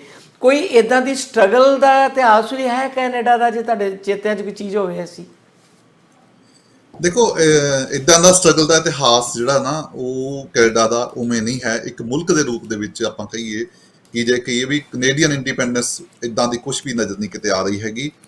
ਹਾਂਜੀ, ਪਰ ਇੱਕ ਚੀਜ਼ ਹੈਗੀ ਆ ਕਿ ਯੂਰਪੀਅਨ ਮੁਲਕਾਂ ਦੇ ਵਿੱਚੋਂ ਉਜਾੜੇ ਹੋਏ ਲੋਕ, ਜਿਨ੍ਹਾਂ ਨੇ ਯੂਰਪੀਅਨ ਮੁਲਕਾਂ ਦੇ ਵਿੱਚ ਵੀ ਤਸ਼ੱਦਦ ਝੱਲਿਆ, ਚਾਹੇ ਉਹ ਸਕਾਟਿਸ਼ ਲੋਕ ਹੋਣ, ਚਾਹੇ ਆਇਰਲੈਂਡ ਦੇ ਲੋਕ ਹੋਣ, ਚਾਹੇ ਉਹ ਹੋਰ ਛੋਟੇ-ਛੋਟੇ ਕੰਟਰੀ ਨੇ, ਪੋਲੈਂਡ ਜਾਂ ਹੋਰ ਲੋਕ ਹੋਣ, ਜਿਨ੍ਹਾਂ ਨੇ ਬ੍ਰਿਟਿਸ਼ ਹੁਕੂਮਤ ਦਾ ਜੋ ਝੱਲਿਆ, ਉੱਥੇ ਜ਼ੁਲਮ ਝੱਲਿਆ ਉਹਨਾਂ ਨੇ, ਤੇ ਉੱਥੋਂ ਉੱਜੜ ਕੇ ਜਿਹੜੇ ਉਹ ਸਮਿਆਂ ਦੇ ਵਿੱਚ ਜਿਹੜੇ ਸੀ ਕੰਮਾਂ ਕਾਰਾਂ ਦੇ ਲਈ ਇੱਥੇ ਲੈ ਕੇ ਆਉਂਦੇ ਰਹੇ, ਉਹਨਾਂ 'ਚ ਜਿਹੜੀ ਵੱਖਰੇ ਆਪਣੇ ਪੁਰਾਣੇ ਹੋਮ ਕੰਟਰੀ ਦੀ ਜਿਹੜੀ ਇੱਕ ਬਗਾਵਤ ਦੀ ਚਿੰਨ੍ਹ ਹੈਗੀ ਆ, ਉਹ ਤਾਂ ਨਜ਼ਰ ਕਿਤੇ ਨਾ ਕਿਤੇ ਆਉਂਦੀ ਆ, ਪਰ ਉਹ ਅਲੱਗ-ਅਲੱਗ ਹੋਣ ਕਰਕੇ ਵੱਜਵੇਂ ਰੂਪ 'ਚ ਇੱਕ ਮੁਲਕ ਦਾ ਕਦੀ ਵੀ ਇੱਥੇ ਉਵੇਂ, ਇੱਥੋਂ ਦੇ ਮੁਲਕ ਦਾ ਕਦੀ ਵੀ ਇਦਾਂ ਨਹੀਂ ਨਜ਼ਰ ਆਇਆ ਕਦੀ ਵੀ। ਪਰ ਇੱਕ ਸੰਸਾਰ ਸਮੇਂ ਦੀਆਂ ਹਾਲਤਾਂ ਦੇ ਮੁਤਾਬਕ ਹੀ ਇਸ ਦੇਸ਼ ਨੂੰ ਆਜ਼ਾਦ ਹੈਸੀਅਤ ਜਿਹੜੀ ਸੀ ਉਹ ਮਿਲੀ ਹੈਗੀ ਆ, ਬਿਨਾਂ ਕਿਸੇ ਆਜ਼ਾਦੀ ਦੀ ਲੜਾਈ ਤੋਂ। ਕਿਉਂਕਿ ਇੱਕ ਚੀਜ਼ ਨਜ਼ਰ ਆਉਂਦੀ ਹੈਗੀ ਆ ਕਿ ਜਿਵੇਂ ਇੱਥੇ ਸਭ ਤੋਂ ਪਹਿਲਾਂ ਜਿਹੜਾ ਸੀ ਇਹ ਜਿਹੜੇ ਵੱਖਰੀਆਂ ਬਸਤੀਆਂ ਸੀ ਇੱਥੇ ਬ੍ਰਿਟਿਸ਼ ਹੁਕੂਮਤ ਦੇ ਸਿੱਧੇ ਚੱਲਦੀਆਂ ਸੀਗੀਆਂ, ਉਹਨਾਂ 'ਚ ਵੀ ਕਦੀ ਇਦਾਂ ਦੀ ਨਜ਼ਰ ਨਹੀਂ ਆ ਰਹੀ ਹੈਗੀ। ਸਗੋਂ ਇਸ ਤੋਂ ਉਲਟਾ ਇੱਕ ਦਾਬੇ ਦੇ ਰੂਪ ਦੇ ਵਿੱਚ ਜਿਹੜੇ ਸੀ ਇੱਥੋਂ ਦੇ ਨੇਟਿਵ ਲੋਕ ਸੀਗੇ, ਉਹਨਾਂ ਨੂੰ ਉਹਨਾਂ ਨੂੰ ਦਬਾਉਣ ਦਾ, ਉਹਨਾਂ ਨੂੰ ਜਗ੍ਹਾ ਖਾਲੀ ਕਰਾਉਣ ਦਾ ਇਹ ਉਲਟਾ ਸਿਲਸਿਲਾ ਨਜ਼ਰ ਇੱਥੇ ਜ਼ਰੂਰ ਆਉਂਦਾ ਹੈਗਾ ਕਿ ਇੱਥੋਂ ਦੇ ਜਿਹੜੇ ਲੋਕ, ਨੇਟਿਵ ਲੋਕ ਸੀ, ਜਿਹੜੇ ਸੱਚੀ ਮੁੱਚੀ ਲੜ ਰਹੇ ਸੀਗੇ ਆਪਣੀ ਆਜ਼ਾਦੀ ਦੇ ਲਈ, ਉਹਨਾਂ ਨੂੰ ਦਾਬੇ ਦੇ ਰੂਪ ਦੇ ਵਿੱਚ ਉਹਨਾਂ ਨੂੰ ਜੰਗਲਾਂ ਵੱਲ ਨੂੰ ਭਜਾਉਣ ਦਾ ਇਹ ਸਿਲਸਿਲਾ ਤਾਂ ਨਜ਼ਰ ਆਉਂਦਾ। ਪਰ ਉਲਟਾ ਆਪਾਂ ਕਹੀਏ ਬ੍ਰਿਟਿਸ਼ ਹੁਕੂਮਤ ਦੇ ਖਿਲਾਫ ਆਜ਼ਾਦੀ ਦਾ, ਉਹ ਨੇਟਿਵ ਲੋਕਾਂ ਤੋਂ ਬਗੈਰ ਜਿਹੜੇ ਲੋਕ ਸਾਰੇ ਇਮੀਗ੍ਰੈਂਟ ਲੋਕ ਬਾਹਰੋਂ ਆਏ ਸੀ, ਉਹਨਾਂ 'ਚ ਕਿਤੇ ਨਜ਼ਰ ਨਹੀਂ ਹੈ ਇਦਾਂ ਦਾ। ਡਾਕਟਰ ਸਾਹਿਬ, ਦੋ ਸਵਾਲ ਮੇਰੇ ਤੁਹਾਡੀ ਗੱਲ 'ਚੋਂ ਨਿਕਲੇ, ਫਿਰ ਮੈਂ ਤੁਹਾਡੇ ਨਾਲ ਉਹ ਵੀ ਸਾਂਝੇ ਕਰਾਂ। ਇੱਕ ਤਾਂ ਇਹ ਕਿ ਜਿਹੜੇ ਨੇਟਿਵ ਲੋਕ ਸੀਗੇ ਉਹ ਬਹੁਤ ਘੱਟ ਸੀਗੇ, ਵੱਖਰੇ ਕਬੀਲੇ ਸੀਗੇ, ਇੱਕ ਦੂਜੇ ਨਾਲ ਵੀ ਉਹਨਾਂ ਦਾ ਤਾਲਮੇਲ ਨਹੀਂ ਸੀਗਾ, ਬਹੁਤ ਉਹ ਸ਼ਕਤੀ ਵਜੋਂ ਕਮਜ਼ੋਰ ਹੋਣਗੇ। ਉਹਨਾਂ ਦੇ ਰਿਐਕਸ਼ਨ ਜਿਹੜੇ ਕਿਤੇ ਨਾ ਕਿਤੇ ਹੁੰਦੇ ਹੋਣਗੇ, ਉਹਨਾਂ ਦੀਆਂ ਕਹਾਣੀਆਂ ਉਹਨਾਂ ਦੇ ਸੱਭਿਆਚਾਰ 'ਚ ਪਈਆਂ ਹੋਣਗੀਆਂ, ਜਿਹੜੀਆਂ ਬਹੁਤ ਸਾਰੀਆਂ ਇੱਥੇ ਬਾਹਰ ਨਹੀਂ ਹੈਗੀਆਂ, ਸਾਨੂੰ ਨਹੀਂ ਪਤਾ ਜਾਂ ਅਸੀਂ ਨਹੀਂ ਪੜ੍ਹਿਆ ਉਹਦੇ ਬਾਰੇ ਬਹੁਤਾ। ਤੁਹਾਡੇ ਜੇਨ 'ਚ ਕੋਈ ਇੱਦਾਂ ਦੀ ਗੱਲ ਚੱਲਦੀ ਆ ਕਿ ਕੋਈ ਖਾਸ ਕਬੀਲੇ ਬ੍ਰਿਟਿਸ਼ ਹਕੂਮਤ ਦਾ ਕਿਸੇ ਤਰੀਕੇ ਨਾਲ ਜਿਹੜਾ ਸ਼ਸਤਰਾਂ ਨਾਲ ਜਾਂ ਕਹਿ ਲਓ ਕਿ ਆਰਮਡ ਜਿਹੜੇ ਉਸ ਵੇਲੇ ਹੋਣਗੇ ਉਹ ਇਸ ਤਰ੍ਹਾਂ ਦਾ ਵਿਰੋਧ ਦੀ ਕਹਾਣੀ ਹੋਵੇ ਜਿੱਥੇ ਉਹਨਾਂ ਨਾਲ ਜ਼ਿਆਦਤੀ ਹੋਈ ਹੋਵੇ, ਕਿਉਂਕਿ ਤਾਕਤਵਰ ਫੌਜ ਤੇ ਬ੍ਰਿਟਿਸ਼ ਹੋਏਗੀ, ਇਹ 'ਚ ਕੋਈ ਦੋ ਰਾਵਾਂ ਨਹੀਂ ਗੀਆਂ। ਔਰ ਦੂਸਰਾ ਸਵਾਲ ਮੇਰੇ ਮਨ 'ਚ ਇਹ ਆਇਆ ਕਿ ਤੁਸੀਂ ਕਿਹਾ ਕਿ ਬਦਲਦੇ ਹੋਏ ਹਾਲਾਤਾਂ ਨਾਲ ਬ੍ਰਿਟਿਸ਼ ਸਰਕਾਰ ਨੂੰ, ਸਾਮਰਾਜੀ ਸਰਕਾਰ ਨੂੰ ਦੁਨੀਆ ਭਰ 'ਚੋਂ ਆਪਣੀਆਂ ਬਸਤੀਆਂ ਨੂੰ ਖਾਲੀ ਕਰਨਾ ਪਿਆ। ਤੇ ਮੈਂ ਸੋਚਦਾ ਕਿ ਜੇ ਭਾਰਤ ਵਿੱਚ ਆਜ਼ਾਦੀ ਦਾ ਸੰਘਰਸ਼ ਨਾ ਚੱਲਿਆ ਹੁੰਦਾ ਲੰਬਾ, ਤੇ ਫਿਰ ਕੀ ਇਹ ਸਮਾਂ ਆ ਜਾਣਾ ਸੀ ਕਿ ਭਾਰਤ ਵੀ ਇਦਾਂ ਆਪਣੇ ਆਪ ਉਸ ਜੂਲੇ 'ਚੋਂ ਨਿਕਲ ਜਾਣਾ ਸੀ? ਦੇਖੋ, ਇਹ ਦੋਨੇ ਗੱਲਾਂ ਨੂੰ ਆਪਾਂ ਅਲੱਗ-ਅਲੱਗ ਕਰਕੇ ਨਹੀਂ ਦੇਖ ਸਕਦੇ ਹੈਗੇ। ਇਹ ਇੱਕ ਹੁੰਦਾ ਕਿ ਕਿਸੇ ਮੁਲਕ ਨੂੰ ਮਰਜ਼ੀ ਨਾਲ ਛੱਡਣਾ, ਕਿਉਂਕਿ ਮਾਲਕ ਜਿਹੜਾ ਹੈਗਾ ਉਹ ਮਰਜ਼ੀ ਨਾਲ ਛੱਡੂਗਾ ਜਦੋਂ ਉਹਦੀ ਮਰਜ਼ੀ ਹੋਊਗੀ, ਤੇ ਸੱਚੀ ਮੁੱਚੀ ਆਜ਼ਾਦੀ ਦੀ ਚਿਣਗ ਲੋਕਾਂ ਦੇ ਵਿੱਚ ਹੋਊਗੀ, ਉਹ ਕੰਮ ਜਿਹੜਾ ਸੀ ਉਹ ਕੈਟਾਲਿਸਟ ਰੂਪ ਵਿੱਚ ਜਲਦੀ ਹੋ ਜਾਂਦਾ। ਕਿਉਂਕਿ ਕੁਝ ਵੀ ਸਦੀਵੀ ਨਹੀਂ ਹੁੰਦਾ ਇੱਥੇ, ਰਾਜੇ, ਹਵੇਲੀਆਂ, ਮਹਿਲ ਜਿਹੜੇ ਸੀ ਉਹ ਕੁਝ ਵੀ ਸਦੀਵੀ ਨਹੀਂ ਹੁੰਦੇ, ਸਦਾ ਖਤਮ ਹੁੰਦੇ ਰਹਿੰਦੇ ਨੇ, ਕਿਉਂਕਿ ਹਾਲਤਾਂ ਜਿਹੜੀਆਂ ਸੰਸਾਰ ਹਾਲਤਾਂ, ਲੋਕਾਂ ਦੇ ਸਮਾਜਿਕ ਹਾਲਤਾਂ ਲਗਾਤਾਰ ਬਦਲਦੀਆਂ ਰਹਿੰਦੀਆਂ ਨੇ, ਕੁਝ ਵੀ ਸਦੀਵੀ ਨਹੀਂ ਹੁੰਦਾ। ਪਰ ਸਭ ਤੋਂ ਸਦੀਵੀ ਹੁੰਦਾ ਲੋਕ ਕਹਾਣੀਆਂ, ਲੋਕਾਂ ਦੀ ਲੜਨ, ਲੋਕਾਂ ਦੀਆਂ ਲੋਕ ਕਥਾਵਾਂ ਜਿਹੜੀਆਂ ਚੱਲਦੀਆਂ ਨੇ, ਲੋਕਾਂ ਦੀ ਲੜਨ ਦੀ ਇੱਕ ਜੁਰਤ ਜਿਹੜੀ ਹੁੰਦੀ ਆ, ਉਹ ਸਵਾ ਉਸ ਧਰਤੀ ਦੇ ਵਿੱਚ ਸਦੀਵੀ ਰਹਿੰਦੀ ਹੈਗੀ ਆ, ਤੇ ਅੱਗੇ ਨਾ ਅੱਗੇ ਟਰਾਂਸਮਿਟ ਕਰਦੀ ਰਹਿੰਦੀ ਹੈ। ਕਹਿਣ ਦਾ ਮਤਲਬ ਆ ਕਿ ਆਜ਼ਾਦੀ ਦੀ ਲੜਾਈ ਜਿਹੜੀ ਹੈਗੀ ਆ ਉਹਦੀ ਇੰਪੋਰਟੈਂਸ ਇਹੀ ਆ ਕਿ ਬੰਦਾ ਗੁਲਾਮੀ ਤੋਂ ਖਹਿੜਾ ਛਡਾ ਕੇ ਜਲਦੀ ਆਜ਼ਾਦ ਹੋ ਜਾਂਦਾ। ਜੇ ਆਪਾਂ ਇਸ ਮੁਲਕ ਦੀ ਗੱਲ ਕਰੀਏ, ਇਸ ਮੁਲਕ ਦੇ ਵਿੱਚ ਜਿਹੜਾ ਸੀਗਾ ਨੇਟਿਵ ਲੋਕ ਜਿਹੜੇ ਸੀ ਉਹ ਲੜ ਰਹੇ ਸੀ, ਲਗਾਤਾਰ ਉਹਨਾਂ ਨੇ ਰੈਜ਼ਿਸਟੈਂਸ ਦਿੱਤੀ ਹੈਗੀ, ਲਗਾਤਾਰ ਲੜੇ ਨੇ। ਇਕੱਲੇ ਉਹ ਕਬੀਲੇ ਨਹੀਂ ਸੀਗੇ, ਉਹ ਇੱਕ ਜਿਵੇਂ first nation, second nation, third nation ਆਪਾਂ ਗੱਲ ਕਰਦੇ ਹਾਂ। ਇਹ ਜਿਹੜਾ ਧਰਤੀ ਦਾ ਨਾਰਥ ਅਮਰੀਕਾ ਦਾ ਖਿੱਤਾ ਹੈਗਾ ਬਕਾਇਦਾ ਤੌਰ ਤੇ ਨੇਸ਼ਨ ਸੀ। ਉਹ ਆਪਣੇ ਆਪ ਨੂੰ ਨੇਸ਼ਨ ਸੀ। ਉਹਨਾਂ ਦੇ ਜਿਹੜੇ ਵੱਖਰੇ ਵੱਖਰੇ ਫਸਟ ਨੇਸ਼ਨ, ਸੈਕੰਡ ਨੇਸ਼ਨ, 6 ਆਪਾਂ ਗੱਲ ਕਰਦੇ ਹਾਂ ਜਿਹੜੀ ਉਹਨਾਂ ਦੇ ਮੁਤਾਬਕ ਉਹਨਾਂ ਦੇ ਆਪਣੇ ਇੱਕ ਵਿਉਂਤਬੰਦ ਕਨਸਟੀਟਿਊਸ਼ਨ ਆਪਾਂ ਕਹਿ ਸਕਦੇ ਹਾਂ, ਪੁਰਾਣੇ ਮੁੱਢ ਜਿਵੇਂ ਹੁੰਦੇ ਹੋਣਗੇ ਰਵਾਇਤ ਕਬੀਲੇ ਬਣੇ ਹੋਏ ਸੀਗੇ, ਨੇਮਬੱਧ ਸੀ ਉਹਨਾਂ ਦੇ। ਚਾਹੇ ਉਹ ਛੋਟੀ ਗਿਣਤੀ ਦੇ ਵਿੱਚ ਆਪਾਂ ਉਹਨਾਂ ਨੂੰ ਕਬੀਲੇ ਕਹਿ ਦਈਏ, ਪਰ ਉਹਨਾਂ ਨੇ ਲਗਾਤਾਰ ਇੱਕ ਆਰਗੇਨਾਈਜ਼ਡ ਫਾਈਟ ਵੀ ਜਿਹੜੀ ਹੈਗੀ ਆਪਣੇ ਮੁਤਾਬਕ ਦਿੰਦੇ ਰਹੇ ਆ, ਤੇ ਬਹੁਤ ਦੇਰ ਤੱਕ ਉਹਨਾਂ ਨੇ ਹਥਿਆਰ ਨਹੀਂ ਸੁੱਟੇ ਹੈਗੇ। ਤੇ ਉਹ ਬਾਅਦ ਵਿੱਚ ਵੀ ਲੜਾਈ ਲੜਦੇ ਵੀ ਉਹ ਐਗਰੀਮੈਂਟ ਕਰਕੇ ਹੀ ਹੌਲੀ ਹੌਲੀ ਉਹਨਾਂ ਨੇ ਆਪਣੀਆਂ ਜਗ੍ਹਾ ਜਿਹੜੀਆਂ ਛੱਡੀਆਂ ਨੇ, ਤੇ ਆਪਣੇ ਰਾਈਟ ਇਸ ਕਨਸਟੀਟਿਊਸ਼ਨ ਦੇ ਵਿੱਚ ਵੀ ਕਿਤੇ ਨਾ ਕਿਤੇ ਉਹਨਾਂ ਨੇ ਲਿਖਵਾ ਛੱਡੇ ਨੇ ਕਿਤੇ। ਕਹਿੰਦਾ ਮਤਲਬ ਜੇ ਤੁਸੀਂ ਸਟਰਗਲ ਦੇ ਨਾਲ ਜੇ ਆਜ਼ਾਦ ਹੁੰਦੇ ਹੈਗੇ ਹੋ ਜਾਂ ਐਗਰੀਮੈਂਟ ਵੀ ਕਰਦੇ ਹੋ ਸਟਰਗਲ ਦੇ ਨਾਲ, ਤਾਂ ਵੀ ਕਿਤੇ ਨਾ ਕਿਤੇ ਤੁਹਾਨੂੰ ਰਾਈਟ ਪ੍ਰਾਪਤ ਹੋ ਜਾਂਦੇ ਨੇ। ਇੱਕ ਨਿਹੱਥੇ ਜਿਹੜਾ ਸੀ ਗੁਲਾਮ ਨੂੰ ਕੁਝ ਵੀ ਨਹੀਂ ਮਿਲਦਾ ਕਦੀ। ਇਹ ਗੱਲ ਸਾਫ਼ ਹੈਗੀ ਹੈ। ਬਿਲਕੁਲ, ਬਹੁਤ ਵਧੀਆ। ਉਹਦੇ ਨਾਲ ਚਲੋ ਜਿਹੜੀ ਇਹ ਆਜ਼ਾਦੀ ਦੀ ਲੜਾਈ ਲੜਨ ਨਾਲ ਉਹਨਾਂ ਨੂੰ ਹਾਲਾਤ ਐਸੇ ਬਣਾ ਦਿੱਤੇ ਗਏ ਕਿ ਉਹਨਾਂ ਨੂੰ ਬਾਕੀ ਜਗ੍ਹਾ ਵੀ, ਮੈਂ ਤਾਂ ਇਹ ਸਮਝਾਂਗਾ ਕਿ ਜਿਹੜੇ ਮੁਲਕਾਂ ਨੇ ਲੜਾਈ ਲੜੀ, ਤਕੜੇ ਹੋ ਕੇ ਸਟਰਗਲ ਕੀਤੀ, ਉਹਦਾ ਇੰਪੈਕਟ ਵੀ ਇਹ ਆ ਕਿ ਦੂਜੇ ਮੁਲਕਾਂ ਨੂੰ ਇਹਨਾਂ ਨੂੰ ਛੱਡਣ ਲਈ ਮਜਬੂਰ ਹੋਣਾ ਪਿਆ ਹੋਏਗਾ। ਉਸ ਲੜਾਈ ਦਾ ਇਕੱਲਾ ਉਸ ਖਿੱਤੇ ਤੱਕ ਸੀਮਤ ਨਹੀਂ ਰਿਹਾ ਉਹਦੇ ਪ੍ਰਭਾਵ, ਉਹ ਪ੍ਰਭਾਵ ਬਾਹਰ ਤੱਕ ਵੀ ਗਏ। ਅੱਛਾ ਡਾਕਟਰ ਸਾਹਿਬ, ਜਿੱਦਾਂ ਆ ਥੋੜ੍ਹਾ ਜਿਹਾ ਵੀ ਸਾਨੂੰ ਸਮਝਾਓ, ਜਿੱਦਾਂ ਇਹਨਾਂ ਦੀਆਂ ਨੇਸ਼ਨਸ ਦਾ ਕਨਸੈਪਟ ਹੈ, ਇਹਦੇ ਬਾਰੇ ਕੋਈ ਜਾਣਕਾਰੀ ਹੋਵੇ। ਮੈਂ ਕਿਉਂਕਿ ਇੱਥੇ ਬ੍ਰੈਡਫੋਰਡ ਦੇ ਨੇੜੇ ਇੱਕ ਵਾਰੀ ਮੇਰੇ ਨਾਲ ਕੋਈ ਹੈੱਡ ਆਫ ਦੀ ਡਿਪਾਰਟਮੈਂਟ ਆਏ ਸੀ ਪਟਿਆਲੇ ਤੋਂ, ਮਹਿੰਦਰਾ ਕਾਲਜ ਦੇ, ਉਹਨਾਂ ਨੂੰ ਦਿਖਾਉਣ ਲਈ ਲੈ ਕੇ ਗਿਆ ਸੀਗਾ, ਪਰ ਉਹਨਾਂ ਦਿਨਾਂ 'ਚ ਵੀ ਇਸ ਤਰ੍ਹਾਂ ਹੀ ਸ਼ਾਇਦ ਲੌਂਗ ਵੀਕਐਂਡ ਦਾ ਕੋਈ ਚੱਕਰ ਸੀ, ਤੇ ਬਹੁਤ ਸਾਰੀ ਸਾਨੂੰ ਜਾਣਕਾਰੀ ਮਿਲ ਨਾ ਸਕੀ, ਉੱਥੋਂ ਦੇ ਮਿਊਜ਼ੀਅਮ ਵਗੈਰਾ ਬੰਦ ਸੀਗੇ। ਤੇ ਉਹ 6 ਨੇਸ਼ਨ ਦਾ ਇੱਕ ਰਿਜ਼ਰਵ ਹੈ ਇੱਥੇ, ਤੇ ਇਹਦੀਆਂ ਨੇਸ਼ਨ ਹੈ 6 nation, 5th, 4th, 3rd, 2nd। ਇਹਦਾ ਕੀ ਭਾਵ ਆ? ਕਿ ਮੈਂ ਜਿੱਦਾਂ ਕਹਿ ਸਮਝ ਰਿਹਾ ਸੀ ਕਿ ਇੱਥੇ ਸਕੈਟਰਡ ਏਰੀਆ ਦੇ ਵਿੱਚ, ਕਿਉਂਕਿ ਬਹੁਤ ਵੱਡਾ ਏਰੀਆ ਸੀ ਨਾਰਥ ਅਮਰੀਕਾ 'ਚ, ਅਸੀਂ ਅੱਜ ਦਾ ਅਮਰੀਕਾ ਨੂੰ ਵੀ ਜੋੜ ਸਕਦੇ ਹਾਂ, ਮੈਕਸੀਕੋ ਨੂੰ ਵੀ ਜੋੜ ਸਕਦੇ ਹਾਂ ਜਿਸ ਤਰ੍ਹਾਂ ਸੀਗਾ। ਤੇ ਇਹ ਨੇਸ਼ਨ ਦਾ ਕਨਸੈਪਟ ਕੀ ਸੀ ਕਿ ਫਸਟ ਨੇਸ਼ਨ ਹੈ, 6 ਨੇਸ਼ਨ ਹੈ, ਇਹਦਾ ਕੁਝ ਕਨਸੈਪਟ ਕਲੀਅਰ ਹੈ ਆਪਾਂ ਨੂੰ? ਹਾਂਜੀ, ਦੇਖੋ, ਨੈਸ਼ਨ ਤੋਂ ਭਾਵ ਜਿਹੜਾ ਬਿਲਕੁਲ ਉਵੇਂ ਹੀ ਆਪਾਂ ਨੂੰ ਲੈਣਾ ਚਾਹੀਦਾ ਜਿਵੇਂ ਕਿ ਕੌਮ ਬਾਰੇ ਆਪਾਂ ਕੌਮ ਕਹਿੰਦੇ ਆ, ਨੈਸ਼ਨ ਕੌਮ। ਹਾਂਜੀ ਬਿਲਕੁਲ। ਉਹ ਬਕਾਇਦਾ ਤੌਰ ਤੇ ਜਿਹੜੇ ਉਹ ਸਮੂਹ ਸੀ ਉਹਨਾਂ ਦੇ, ਉਹ ਜਿਹੜੇ ਉਹਨਾਂ ਦੇ ਕੌਮਾਂ ਦੇ ਸਮੂਹ ਸੀ, ਨੈਸ਼ਨ ਸੀ ਜਿਹੜੇ ਪੋਲੀਟੀਕਲ ਸਿਆਸੀ ਤੌਰ ਤੇ ਉਹ ਆਪਣੇ ਆਪ ਨੂੰ ਆਪਣੇ ਮੁਤਾਬਕ, ਚਾਹੇ ਉਹ ਕਬੀਲੇ ਨਜ਼ਰ ਆਉਂਦੇ ਹੋਣ, ਪਰ ਇੰਨੇ ਛੋਟੇ ਕਬੀਲੇ ਵੀ ਨਹੀਂ ਸੀਗੇ, ਉਹ ਆਪਣੇ ਆਪ ਨੂੰ ਇੱਕ ਨੈਸ਼ਨ ਦੇ ਰੂਪ ਵਿੱਚ ਬਕਾਇਦਾ ਤੌਰ ਤੇ ਉਹਨਾਂ ਦਾ ਕਨਸਟੀਟਿਊਸ਼ਨ ਉਸ ਸਮੇਂ ਮੁਤਾਬਕ ਨੇਮਬੰਦ ਤਰੀਕੇ ਨਾਲ ਉਹ ਲਿਖਤੀ ਰੂਪ ਦੇ ਵਿੱਚ ਕੁਛ ਨਾ ਕੁਛ ਸੀਗਾ। ਤੇ ਇਸ ਕਰਕੇ ਉਹਨਾਂ ਨੂੰ ਨੈਸ਼ਨ ਕਹਿਣ ਦਾ ਮਤਲਬ ਆ ਕਿ ਇੰਨੇ ਸਾਰੇ ਇਹ ਮੁਲਕ ਸੀਗੇ ਇੱਥੇ, ਛੋਟੇ ਛੋਟੇ ਨੇਟਿਵ ਲੋਕਾਂ ਦੇ ਮੁਲਕ ਸੀਗੇ। ਇਹ ਮੁਲਕਾਂ ਦੇ ਮੁਲਕ ਇਹਨਾਂ ਨੇ ਆਜ਼ਾਦ ਕਰਾਏ ਨੇ, ਜੇ ਆਪਾਂ ਇਹਨੂੰ ਐ ਸਮਝਣਾ ਹੋਵੇ। ਅੱਛਾ, ਐ ਸਮਝਣਾ ਹੋਵੇ ਤੇ ਮਤਲਬ ਜਿੱਦਾਂ 6 ਨੇਸ਼ਨ ਹੈ ਤੇ ਉਹ ਇੱਕ ਕਿਸਮ ਦਾ 6ਵਾਂ ਮੁਲਕ ਸੀ, 5th ਨੇਸ਼ਨ ਹੈ ਤੇ ਫਿਰ 5ਵਾਂ, ਮਤਲਬ ਵਿਦਨ ਇਸ ਖਿੱਤੇ ਦੇ ਵਿੱਚ ਵੀ ਛੋਟੇ, ਜਿੱਦਾਂ ਸਾਡੇ ਉੱਥੇ ਰਜਵਾੜੇ ਹੋਇਆ ਕਰਦੇ ਸੀ, ਇੱਥੇ ਕੋਈ ਨੇਸ਼ਨ ਦਾ ਕੋਈ ਕਨਸੈਪਟ ਹੋਏਗਾ, ਇਸ ਤਰ੍ਹਾਂ ਚੱਲ ਰਿਹਾ ਸੀਗਾ। ਹਾਂਜੀ, ਕਿਉਂਕਿ ਜਿਹੜਾ ਨੇਸ਼ਨ ਦਾ ਨਾਮ ਹੈਗਾ, ਉਹ ਨਾਮ ਤਾਂ ਨੇਸ਼ਨ ਨਾਮ ਤਾਂ ਆਪਾਂ ਦਿੱਤਾ ਨਾ, ਬਾਹਰੋਂ ਆਏ ਜਿਹੜੇ ਸੀ, ਹਾਂਜੀ ਹਾਂਜੀ ਹਾਂਜੀ। ਠੀਕ ਹੈ ਨਾ। ਬੇਸਿਕਲੀ ਤਾਂ ਉਹਨੂੰ ਜਿਵੇਂ ਨਿਊਟ, ਮੈਟਿਸ ਇਦਾਂ ਦੇ ਨਾਮ ਸੀ ਉਹਨਾਂ ਦੇ, ਉਹ ਆਪਣੇ ਆਪ 'ਚ ਇੱਕ ਉਹ ਸੀਗੇ।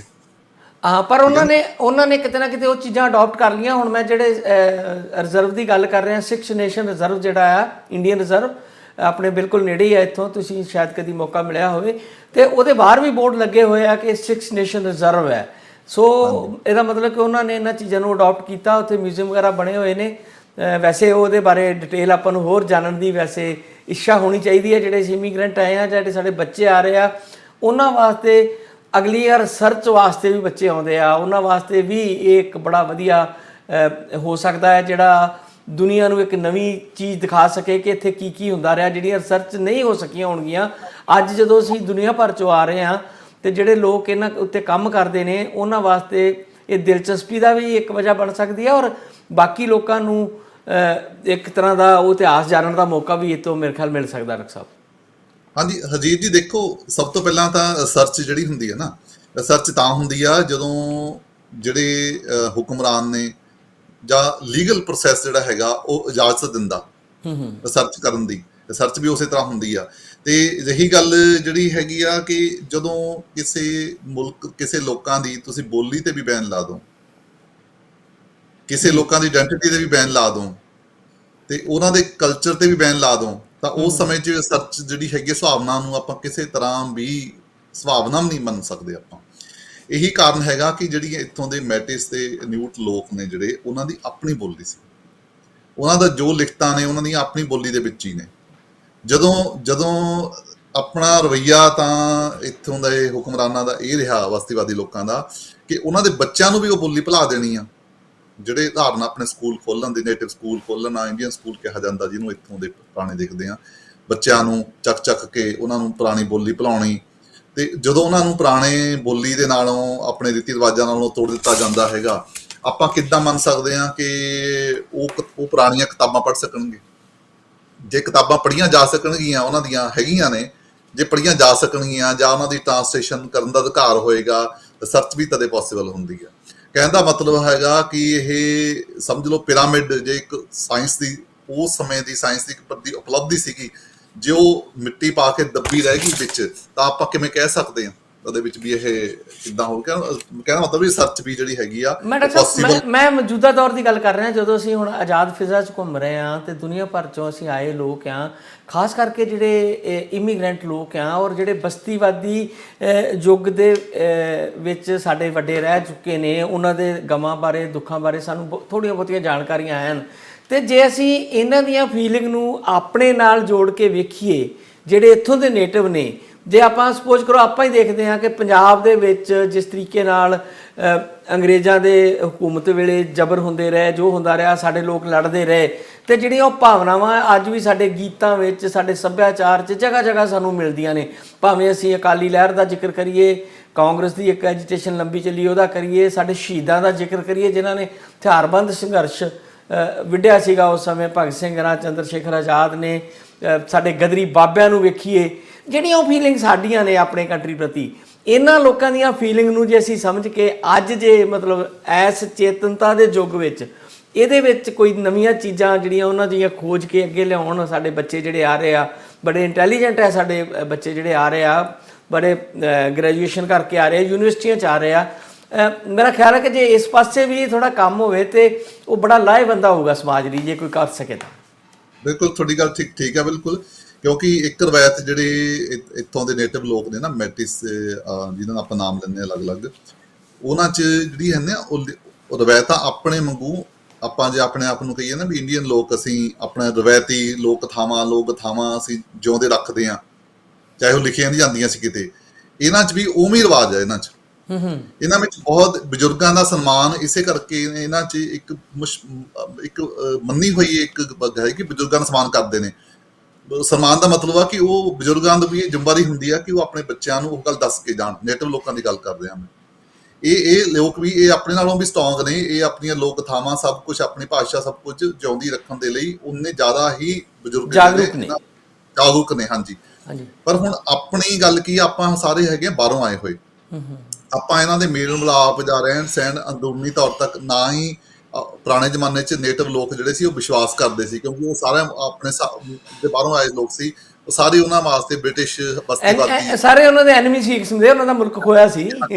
ਹਾਂਜੀ, ਪਰ ਹੁਣ ਜਦੋਂ ਹੁਣ ਆਜ਼ਾਦ ਮੁਲਕ ਦੇ ਵਿੱਚ ਆਪਾਂ ਰਹਿ ਰਹੇ, ਇੱਥੇ ਕੈਨੇਡਾ ਇੱਕ ਕਨਸਟੀਟਿਊਸ਼ਨ ਇੰਡੀਪੈਂਡੈਂਟ ਕਨਸਟੀਟਿਊਸ਼ਨ ਹੈਗਾ, ਉਹਦੇ ਵਿੱਚ ਇਹ ਤੌਰ ਤੇ ਬਕਾਇਦਾ ਤੌਰ ਤੇ ਡਿਪਾਰਟਮੈਂਟ ਹੁਣ ਬਣੇ ਵੀ ਹੋਏ ਨੇ, ਜਿਹੜੇ ਕਿ ਇਹ ਲੋਕਾਂ ਦੀਆਂ ਭਾਸ਼ਾਵਾਂ, ਇਹ ਲੋਕਾਂ ਦੀ ਹਿਸਟਰੀ, ਉਹਨਾਂ ਦੀਆਂ ਲੋਕ ਕਥਾਵਾਂ ਤੋਂ ਲੈ ਕੇ ਜਿਹੜਾ ਸੀ ਉਹ ਰਿਸਰਚ ਵਾਲੀ ਗੱਲ ਵੀ ਕੀਤੀ ਜਾ ਰਹੀ ਹੈ। ਵੱਖਰਾ ਬਜਟ ਵੀ ਸਰਕਾਰ ਇਹਦੇ ਵਾਸਤੇ ਹਰ ਸਾਲ ਰੱਖਦੀ ਆ, ਤਾਂ ਕਿ ਇਹਦੇ ਤੇ ਇਹ ਲੋਕਾਂ ਦੀ ਜਿਹੜੇ ਪੁਰਾਣਾ ਸੱਭਿਆਚਾਰ ਹੈਗਾ ਉਹਨੂੰ ਆਪਾਂ ਸਭ ਦੇ ਸਾਹਮਣੇ ਲਿਆਂਦਾ ਜਾ ਸਕੇ। ਤੇ ਜਿਹੜੇ ਰਿਸਰਚ ਹੁਣ ਯੂਨੀਵਰਸਿਟੀਆਂ ਦੇ ਵਿੱਚੋਂ ਸਰਚ ਕਰਨੀ ਵੀ ਚਾਹੁੰਦੇ ਰਿਸਰਚ ਸਕਾਲਰ, ਉਹਨਾਂ ਨੂੰ ਵੀ ਗ੍ਰਾਂਟ ਵਗੈਰਾ ਗੌਰਮੈਂਟ ਵੱਲੋਂ ਦਿੱਤੀਆਂ ਵੀ ਜਾਂਦੀਆਂ ਨੇ। ਜਿੰਨੀ ਕੋਸ਼ਿਸ਼ਾਂ ਹੁੰਦੀਆਂ ਨੇ ਉਹ ਹੌਲੀ ਹੌਲੀ ਜਿਹੜਾ ਫਰਕ ਪੈਂਦਾ ਹੀ ਹੈਗਾ। ਤੇ ਹੁਣ ਮੇਰਾ ਖਿਆਲ ਆ ਆਪਾਂ ਜਿਹੜੀ ਗੱਲ ਸ਼ੁਰੂ ਕੀਤੀ ਸੀ ਜਿੱਥੇ ਕਿ ਇਹ ਵੱਖਰੇ ਵੱਖਰੇ ਪ੍ਰਿੰਸ ਵਗੈਰਾ ਕਿੱਦਾਂ, ਇਹ ਮੈਂ ਡਾਕਟਰ ਸਾਹਿਬ ਉੱਤੇ ਤੁਹਾਨੂੰ ਲੈ ਕੇ ਆਉਣਾ ਸੀ। ਮੇਰੇ ਮਨ 'ਚ ਇੱਕ ਹੋਰ ਸਵਾਲ, ਉੱਤੇ ਆਪਾਂ ਗੱਲ ਕਰਦੇ ਹਾਂ। ਜਿਹੜਾ ਉਹ ਯੁੱਗ ਸੀਗਾ ਸਾਮਰਾਜ ਦਾ, ਬਸਤੀਵਾਦੀ ਯੁੱਗ ਸੀਗਾ, ਉਹਦੇ ਵਿੱਚ ਜਿਹੜੀਆਂ ਯੂਰਪੀਅਨ ਕੌਮਾਂ ਸੀ ਉਹਨਾਂ ਦੀ ਝੰਡੀ ਰਹੀ ਚੜਾ ਬੜੇ, ਮਤਲਬ ਉਹਨਾਂ ਨੇ ਜਿੱਦਾਂ ਫਰੈਂਚ ਵਾਲਿਆਂ ਨੇ ਵੱਖਰੇ ਥਾਂ 'ਤੇ ਜਾ ਕੇ ਕਬਜ਼ੇ ਕੀਤੇ, ਬ੍ਰਿਟਿਸ਼ ਨੇ ਕੀਤੇ, ਹਾਲੈਂਡ ਨੇ ਕੀਤੇ, ਸਪੇਨ ਬੜੀ ਵੱਡੀ ਸ਼ਕਤੀ ਰਹੀ ਆ। ਸਾਡੇ ਇੱਥੇ ਨਾਰਥ ਅਮਰੀਕਾ 'ਚ ਵੀ ਜਾਂ ਮੈਕਸੀਕੋ ਵਾਲਾ ਏਰੀਆ ਸਾਰਾ ਅੱਜ ਵੀ ਸਪੈਨਿਸ਼ ਏਰੀਆ ਨੂੰ ਅਸੀਂ ਕਹਿੰਦੇ ਹਾਂ। ਅਤੇ ਦੂਜੇ ਪਾਸੇ ਫਰੈਂਚ ਵਾਲੇ ਲੋਕ ਵੀ ਕਿਤੇ ਕਈ ਜਗ੍ਹਾ 'ਤੇ ਕਾਬਜ਼ ਸੀਗੇ, ਇਹਨਾਂ ਦੇ ਆਪਸੀ ਟਕਰਾਓ ਵੀ ਸੀਗੇ। ਜਾਂ ਏਸ਼ੀਆ 'ਚ ਵੀ ਇੱਦਾਂ ਹੁੰਦਾ ਰਿਹਾ ਹੋਵੇਗਾ। ਭਾਰਤ ਵਿੱਚ ਵੀ ਆਪਾਂ ਜਾਣਦੇ ਕਿ ਹਾਲੈਂਡ ਦੀ ਬਸਤੀ ਜਿਹੜੀ ਆ, ਆਪਾਂ 1952 'ਚ ਗੋਆ ਨੂੰ ਆਜ਼ਾਦ ਕਰਾਇਆ, ਬਹੁਤ ਲੇਟ ਜਾ ਕੇ। ਭਾਰਤ ਭਾਵੇਂ 1947 'ਚ ਹੋ ਗਿਆ ਸੀਗਾ ਆਜ਼ਾਦ, ਅਤੇ 52 ਕਿ 62 'ਚ ਮੇਰੇ ਖਿਆਲ ਹੋਇਆ, ਬਹੁਤ ਲੰਬਾ ਬਾਅਦ 'ਚ ਹੋਇਆ ਜੀ। ਪੁਰਤਗੀਜ਼ 62 ਦੇ ਵਿੱਚ ਗਏ ਨੇ, ਪੁਰਤਗੀਜ਼, ਹਾਂਜੀ। ਤੇ ਇਸੇ ਤਰ੍ਹਾਂ ਹੀ ਇਹਨਾਂ ਦੇ ਆਪਸੀ ਸੰਘਰਸ਼ ਵੀ ਸੀਗੇ ਇੱਕ ਦੂਜੇ ਦੇ ਉੱਤੇ ਹਾਵੀ ਹੋਣ ਦੇ। ਤੇ ਮੈਂ ਉੱਥੇ ਆ ਜਾਣਾ ਵਾਪਸ ਵੀ ਜਦੋਂ ਹੁਣ ਇੱਕ ਪਾਸੇ ਜਿਸ ਤਰੀਕੇ ਆਪਾਂ ਕੁਝ ਏਰੀਆ ਨੇ ਇੱਥੇ ਫਰੈਂਚ ਸਪੀਕਿੰਗ ਏਰੀਆ ਨੇ, ਸਾਡੀ ਕਿਊਬੈਕ ਸਟੇਟ ਵਾਲਾ ਸਾਰਾ ਏਰੀਆ, ਇਹ ਜਦੋਂ ਰਲੇਵੇਂ ਹੋਏ, ਕਿਉਂਕਿ ਵੱਖ-ਵੱਖ ਕਿੰਗਡਮ ਕੋਈ ਵੱਖਰੀ ਸੀ, ਕਿਸੇ ਦੀ ਵੱਖਰੀ ਕਿੰਗਡਮ ਸੀ, ਉਹਦੇ ਵਿੱਚ ਬੜੀਆਂ ਉਲਝਣਾਈਆਂ ਹੋਣਗੀਆਂ। ਤੇ ਮੈਂ ਇਹੀ ਜਾਣਨਾ ਚਾਹੁੰਦਾ ਸੀ ਵੀ ਇਹ ਸਟੇਟਾਂ ਫਿਰ ਇਕੱਠੀਆਂ ਕਿਵੇਂ ਹੋਈਆਂ, ਉਸੇ ਤੇ ਸਵਾਲ ਤੇ ਲਿਆਉਣਾ। ਤੇ ਜਿਹੜੀ ਇਹ ਵੱਖ-ਵੱਖ ਕੌਮਾਂ ਦੀ ਆਪਸੀ ਲੜਾਈ ਸੀਗੀ, ਉਸ ਸੰਦਰਭ 'ਚ ਵੀ ਥੋੜ੍ਹਾ ਜਿਹਾ ਸਾਨੂੰ ਸਮਝਾ ਦਿਓ ਇੱਕ ਵਾਰੀ। ਹਾਂਜੀ, ਦੇਖੋ ਬੇਸਿਕਲੀ ਤਾਂ ਇਸ ਖਿੱਤੇ ਤੋਂ ਕੈਨੇਡਾ ਬਣਨ ਤੋਂ ਪਹਿਲਾਂ ਜਿਹੜੇ ਪ੍ਰਿੰਸ ਸੀਗੇ, ਇੱਕ ਤਾਂ ਮਸ਼ਹੂਰ ਸੀ ਜਿਹੜਾ ਪ੍ਰਿੰਸ ਆਫ ਕੈਨੇਡਾ, ਉਹਦਾ ਨਾਮ ਹੀ ਪ੍ਰਿੰਸ ਆਫ ਕੈਨੇਡਾ ਸੀਗਾ। ਇਹ 'ਚ ਵੈਸੇ ਤਾਂ ਡੋਮੀਨੀਅਨ ਬਣਨ ਤੋਂ ਪਹਿਲਾਂ, ਜਿਵੇਂ ਆਪਾਂ ਕਹੀਏ ਵੀ ਬਾਹਰ ਲੋਕਾਂ ਦੇ ਵਿੱਚ upper Canada, lower Canada, Nova Scotia ਤੇ ਨਿਊ ਬਰੰਸ਼ਵਿਕ, 4 ਖਿੱਤੇ ਇੱਕ ਖਿੱਤੇ ਦੇ ਰੂਪ 'ਚ ਮਸ਼ਹੂਰ ਸੀਗੇ। ਵੈਸੇ ਜੇ ਇੱਕ ਬਸਤੀਆਂ ਦੇ ਰੂਪ 'ਚ ਦੇਖੀਏ ਤਾਂ ਉਹਦੇ 'ਚ ਪ੍ਰਿੰਸ ਆਫ ਕੈਨੇਡਾ ਨਾਮ ਦੀ ਇੱਕ ਬਸਤੀ ਸੀ, ਜਿਹੜਾ ਹੁਣ ਵਾਲਾ ontario ਤੇ ਕਿਬੈਕ ਹੈਗਾ ਹੁਣ ਵਾਲਾ, ਉਹ ਪ੍ਰਿੰਸ ਆਫ ਕੈਨੇਡਾ ਸੀਗਾ। ਹਾਂਜੀ, ਉਹਦਾ ਨਾਮ ਹੀ ਪ੍ਰਿੰਸ ਆਫ ਕੈਨੇਡਾ ਸੀਗਾ। ਤੇ ਪ੍ਰਿੰਸ ਆਫ ਕੈਨੇਡਾ ਜਿਹੜਾ ਸੀ, ਇਹਦੇ ਵੱਲੋਂ ਕਨਫੈਡਰੇਸ਼ਨ ਦਾ ਜਿਹੜਾ ਸੀ ਉਹ ਕੋਸ਼ਿਸ਼ਾਂ ਸ਼ੁਰੂ ਹੋਈਆਂ ਜਾ ਕੇ 18ਵੀਂ ਦੇ ਅੱਧ ਵਿੱਚ। ਆਪਾਂ ਕਹਿ ਸਕਦੇ ਹਾਂ ਕਿ 1860 ਦੇ ਵਿੱਚ ਜਾ ਕੇ ਇਹਨਾਂ ਨੇ ਗੱਲਬਾਤ ਕਰਨੀ ਸ਼ੁਰੂ ਕੀਤੀ ਕਿ ਆਪਾਂ ਇਕੱਠੇ ਹੋ ਜਾਈਏ, ਕਨਫੈਡਰੇਸ਼ਨ ਬਣਾ ਲਈਏ। ਉਹਦਾ ਮੁਲਕ ਨਹੀਂ ਸੀ ਕਨਫੈਡਰੇਸ਼ਨ ਵਾਲੇ। ਤੇ ਬ੍ਰਿਟਿਸ਼ ਪ੍ਰੋਵਿੰਸ ਆਫ ਕੈਨੇਡਾ ਨਾਮ ਦਾ ਜਿਹੜਾ ਇੱਥੇ ਬਸਤੀ ਸੀਗੀ, ਤੇ ਉਹਨਾਂ ਦੀ ਸਭ ਤੋਂ ਵੱਡੀ ਬਸਤੀ ਸੀ, ਉਹਨਾਂ ਨੇ ਸ਼ੁਰੂਆਤ ਕਰਕੇ ਗੱਲਬਾਤ ਕਰਨੀ ਸ਼ੁਰੂ ਕੀਤੀ, ਜਿਹਦੇ 'ਚ ਫਿਰ ਇਹਨਾਂ ਦੀ ਜਦੋਂ ਬ੍ਰਿਟਿਸ਼ ਪਾਰਲੀਮੈਂਟ ਨਾਲ ਫਿਰ ਇਹਨਾਂ ਨੇ ਗੱਲ ਵੀ ਚੱਲੀ, ਬ੍ਰਿਟਿਸ਼ ਪਾਰਲੀਮੈਂਟ ਤੋਂ ਆਜ਼ਾਦੀ ਦੀ ਗੱਲ ਵੀ ਚੱਲੀ ਜਦੋਂ, ਤੇ ਇਹਨਾਂ ਨੇ ਸਭ ਤੋਂ ਪਹਿਲਾਂ ਇਹਨਾਂ ਦੀ ਗੱਲਬਾਤ ਨੋਵਾ ਸਕੋਸ਼ੀਆ ਪ੍ਰਿੰਸ ਤੇ ਨਿਊ ਬਰੰਸ਼ਵਿਕ ਜਿਹੜੇ ਨੇ ਉਹਨਾਂ ਨਾਲ ਗੱਲ ਚੱਲੀ। ਇਹ ਤਿੰਨਾਂ ਦੀ ਗੱਲ ਕਰਕੇ ਕਨਫੈਡਰੇਸ਼ਨ ਬਣਾਉਣ ਦੀ ਗੱਲ ਤੁਰੀ ਸੀਗੀ ਇਹਨਾਂ ਦੀ। ਤੇ ਜਦੋਂ 1867 ਦੇ ਵਿੱਚ ਜਦੋਂ ਕੈਨੇਡਾ ਇੰਡੀਪੈਂਡੈਂਟ ਦਾ ਨਾਮ ਹੁੰਦਾ, ਉਦੋਂ ਕਨਫੈਡਰੇਸ਼ਨ ਦੇ ਵਿੱਚ ਉਹ ਸ਼ਾਮਲ ਫਿਰ ਵੀ ਨਹੀਂ ਹੋਏ। ਕੈਨੇਡਾ ਬਣ ਗਿਆ ਪਰ ਉਹ ਸ਼ਾਮਲ ਫਿਰ ਵੀ ਨਹੀਂ ਹੋਏ। ਜਿਹੜੀ ਆਪਾਂ ਕਹਿੰਦੇ, ਮੈਂ ਹੁਣ ਤਾਂ ਇੱਥੇ ਥੋੜੀ ਅੰਡਰਲਾਈਨ ਕਰਨਾ ਚਾਹੁੰਦਾ ਗੱਲ, ਕਿ ਇੱਕ ਮੁਲਕ ਦੇ ਰੂਪ ਵਿੱਚ ਆਪਾਂ ਕਹਿੰਦੇ, ਇੱਕ ਮੁਲਕ ਦੇ ਰੂਪ ਵਿੱਚ ਤਾਂ ਇਹ ਇਹਨਾਂ ਨੂੰ ਇੱਕ ਸਦੀ ਤੋਂ ਲੱਗ ਗਈ ਨਾ ਇੱਕ ਮੁਲਕ ਬਣਨ 'ਚ ਕੈਨੇਡਾ। 1867 ਦੇ ਵਿੱਚ ਜਦੋਂ 4 ਪ੍ਰਿੰਸ ਇਕੱਠੇ ਹੋ ਕੇ ਗੱਲ ਤੁਰੀ ਵੀ ਇਹਨਾਂ ਦੀ, ਉਸ ਸਮੇਂ ਵੀ ਇਕੱਲਾ ਕੈਨੇਡਾ ਰਹਿ ਗਿਆ, ਪ੍ਰਿੰਸ ਆਫ ਕੈਨੇਡਾ ਰਹਿ ਗਿਆ। ਪ੍ਰਿੰਸ ਆਫ ਕੈਨੇਡਾ ਨੇ 2 ਬਸਤੀਆਂ ਬਣਾਤੀਆਂ। ਹੁਣੇ ਤੁਸੀਂ ਗੱਲ ਕੀਤੀ ਸੀ ਵੀ ਫਰੈਂਚ ਤੇ ਇੰਗਲਿਸ਼ ਦਾ ਰੌਲਾ ਜਿਹੜਾ ਸੀ, ਕਿਉਂਕਿ ਜਿਹੜਾ ਪ੍ਰਿੰਸ ਆਫ ਕੈਨੇਡਾ ਸੀ ਉਹਦੇ 'ਚ ਅੱਧੀ ਆਬਾਦੀ ਜਿਹੜੀ ਸੀ ਉਹ ਫਰੈਂਚ ਬੋਲਦੀ ਸੀ, ਅੱਧੀ ਆਬਾਦੀ ਬ੍ਰਿਟਿਸ਼ ਬੋਲਦੀ ਸੀਗੀ, ਇੰਗਲਿਸ਼ ਬੋਲਦੀ ਸੀਗੀ। ਤੇ ਇਹਨਾਂ ਵਿੱਚ ਵੀ ਅੰਦਰੂਨੀ ਤੌਰ ਤੇ ਜਿਹੜਾ ਸੀ ਇਸ ਪ੍ਰਿੰਸ ਦੇ ਅੰਦਰ ਵੀ ਰੌਲਾ ਰਹਿੰਦਾ ਸੀਗਾ। ਇਸੇ ਕਰਕੇ ਜਦੋਂ ਇਹਨਾਂ ਨੇ ਡੋਮੀਨੀਅਨ ਕਨਫੈਡਰੇਸ਼ਨ ਬਣਾਈ ਤਾਂ ਉਦੋਂ ਇਹਨਾਂ ਨੇ ਪ੍ਰਿੰਸ ਆਫ ਕੈਨੇਡਾ ਜਿਹੜੀ ਦੋ ਹਿੱਸਿਆਂ ਦੇ ਵਿੱਚ ਜਿਹੜਾ ਸੀ ਉਹ ਕਿਊਬੈਕ ਤੇ ਓਨਟਾਰੀਓ, ਇਹ ਦੋ ਹਿੱਸਿਆਂ ਦੇ ਵਿੱਚ ਉਦੋਂ ਡਿਵਾਈਡ ਕਰਤਾ। ਫ੍ਰੈਂਚ ਜਿਹੜੀ ਸੀ ਬੋਲਣ ਵਾਲੀ ਸੀ ਉਹ ਕਿਊਬੈਕ ਦੇ ਨਾਲ ਉਹਦੇ ਅਧੀਨ ਉਹਨਾਂ ਨੇ ਸਟੇਟ ਬਣਾਤੀ, ਤੇ ਇੱਧਰ ਓਨਟਾਰੀਓ ਜਿਹੜਾ ਸੀ ਇੰਗਲਿਸ਼ ਵਾਲਾ ਬਣ ਗਿਆ। ਅੱਛਾ, ਉਸ ਤੋਂ ਬਾਅਦ 1867 ਦੇ ਵਿੱਚ ਹੌਲੀ ਹੌਲੀ ਗੱਲਬਾਤ ਕਰਕੇ ਇਹਨਾਂ ਨੇ ਨੋਵਾ ਸਕੋਸ਼ੀਆ ਤੇ ਨਿਊ ਬਰੰਸ਼ਵਿਕ ਉਹ ਵਿੱਚ ਸ਼ਾਮਲ ਹੋ ਹੀ ਗਏ।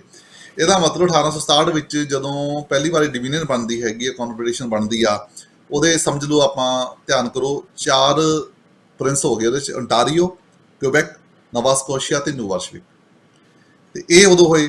ਤੇ ਫਿਰ ਇਹਨਾਂ ਨਾਲ ਬਾਕੀ ਨਾਲ ਵੀ ਗੱਲਬਾਤ ਕਨਫੈਡਰੇਸ਼ਨ ਸ਼ਾਮਲ ਹੋਣ ਲਈ ਲਗਾਤਾਰ ਕਰਦੇ ਰਹੇ।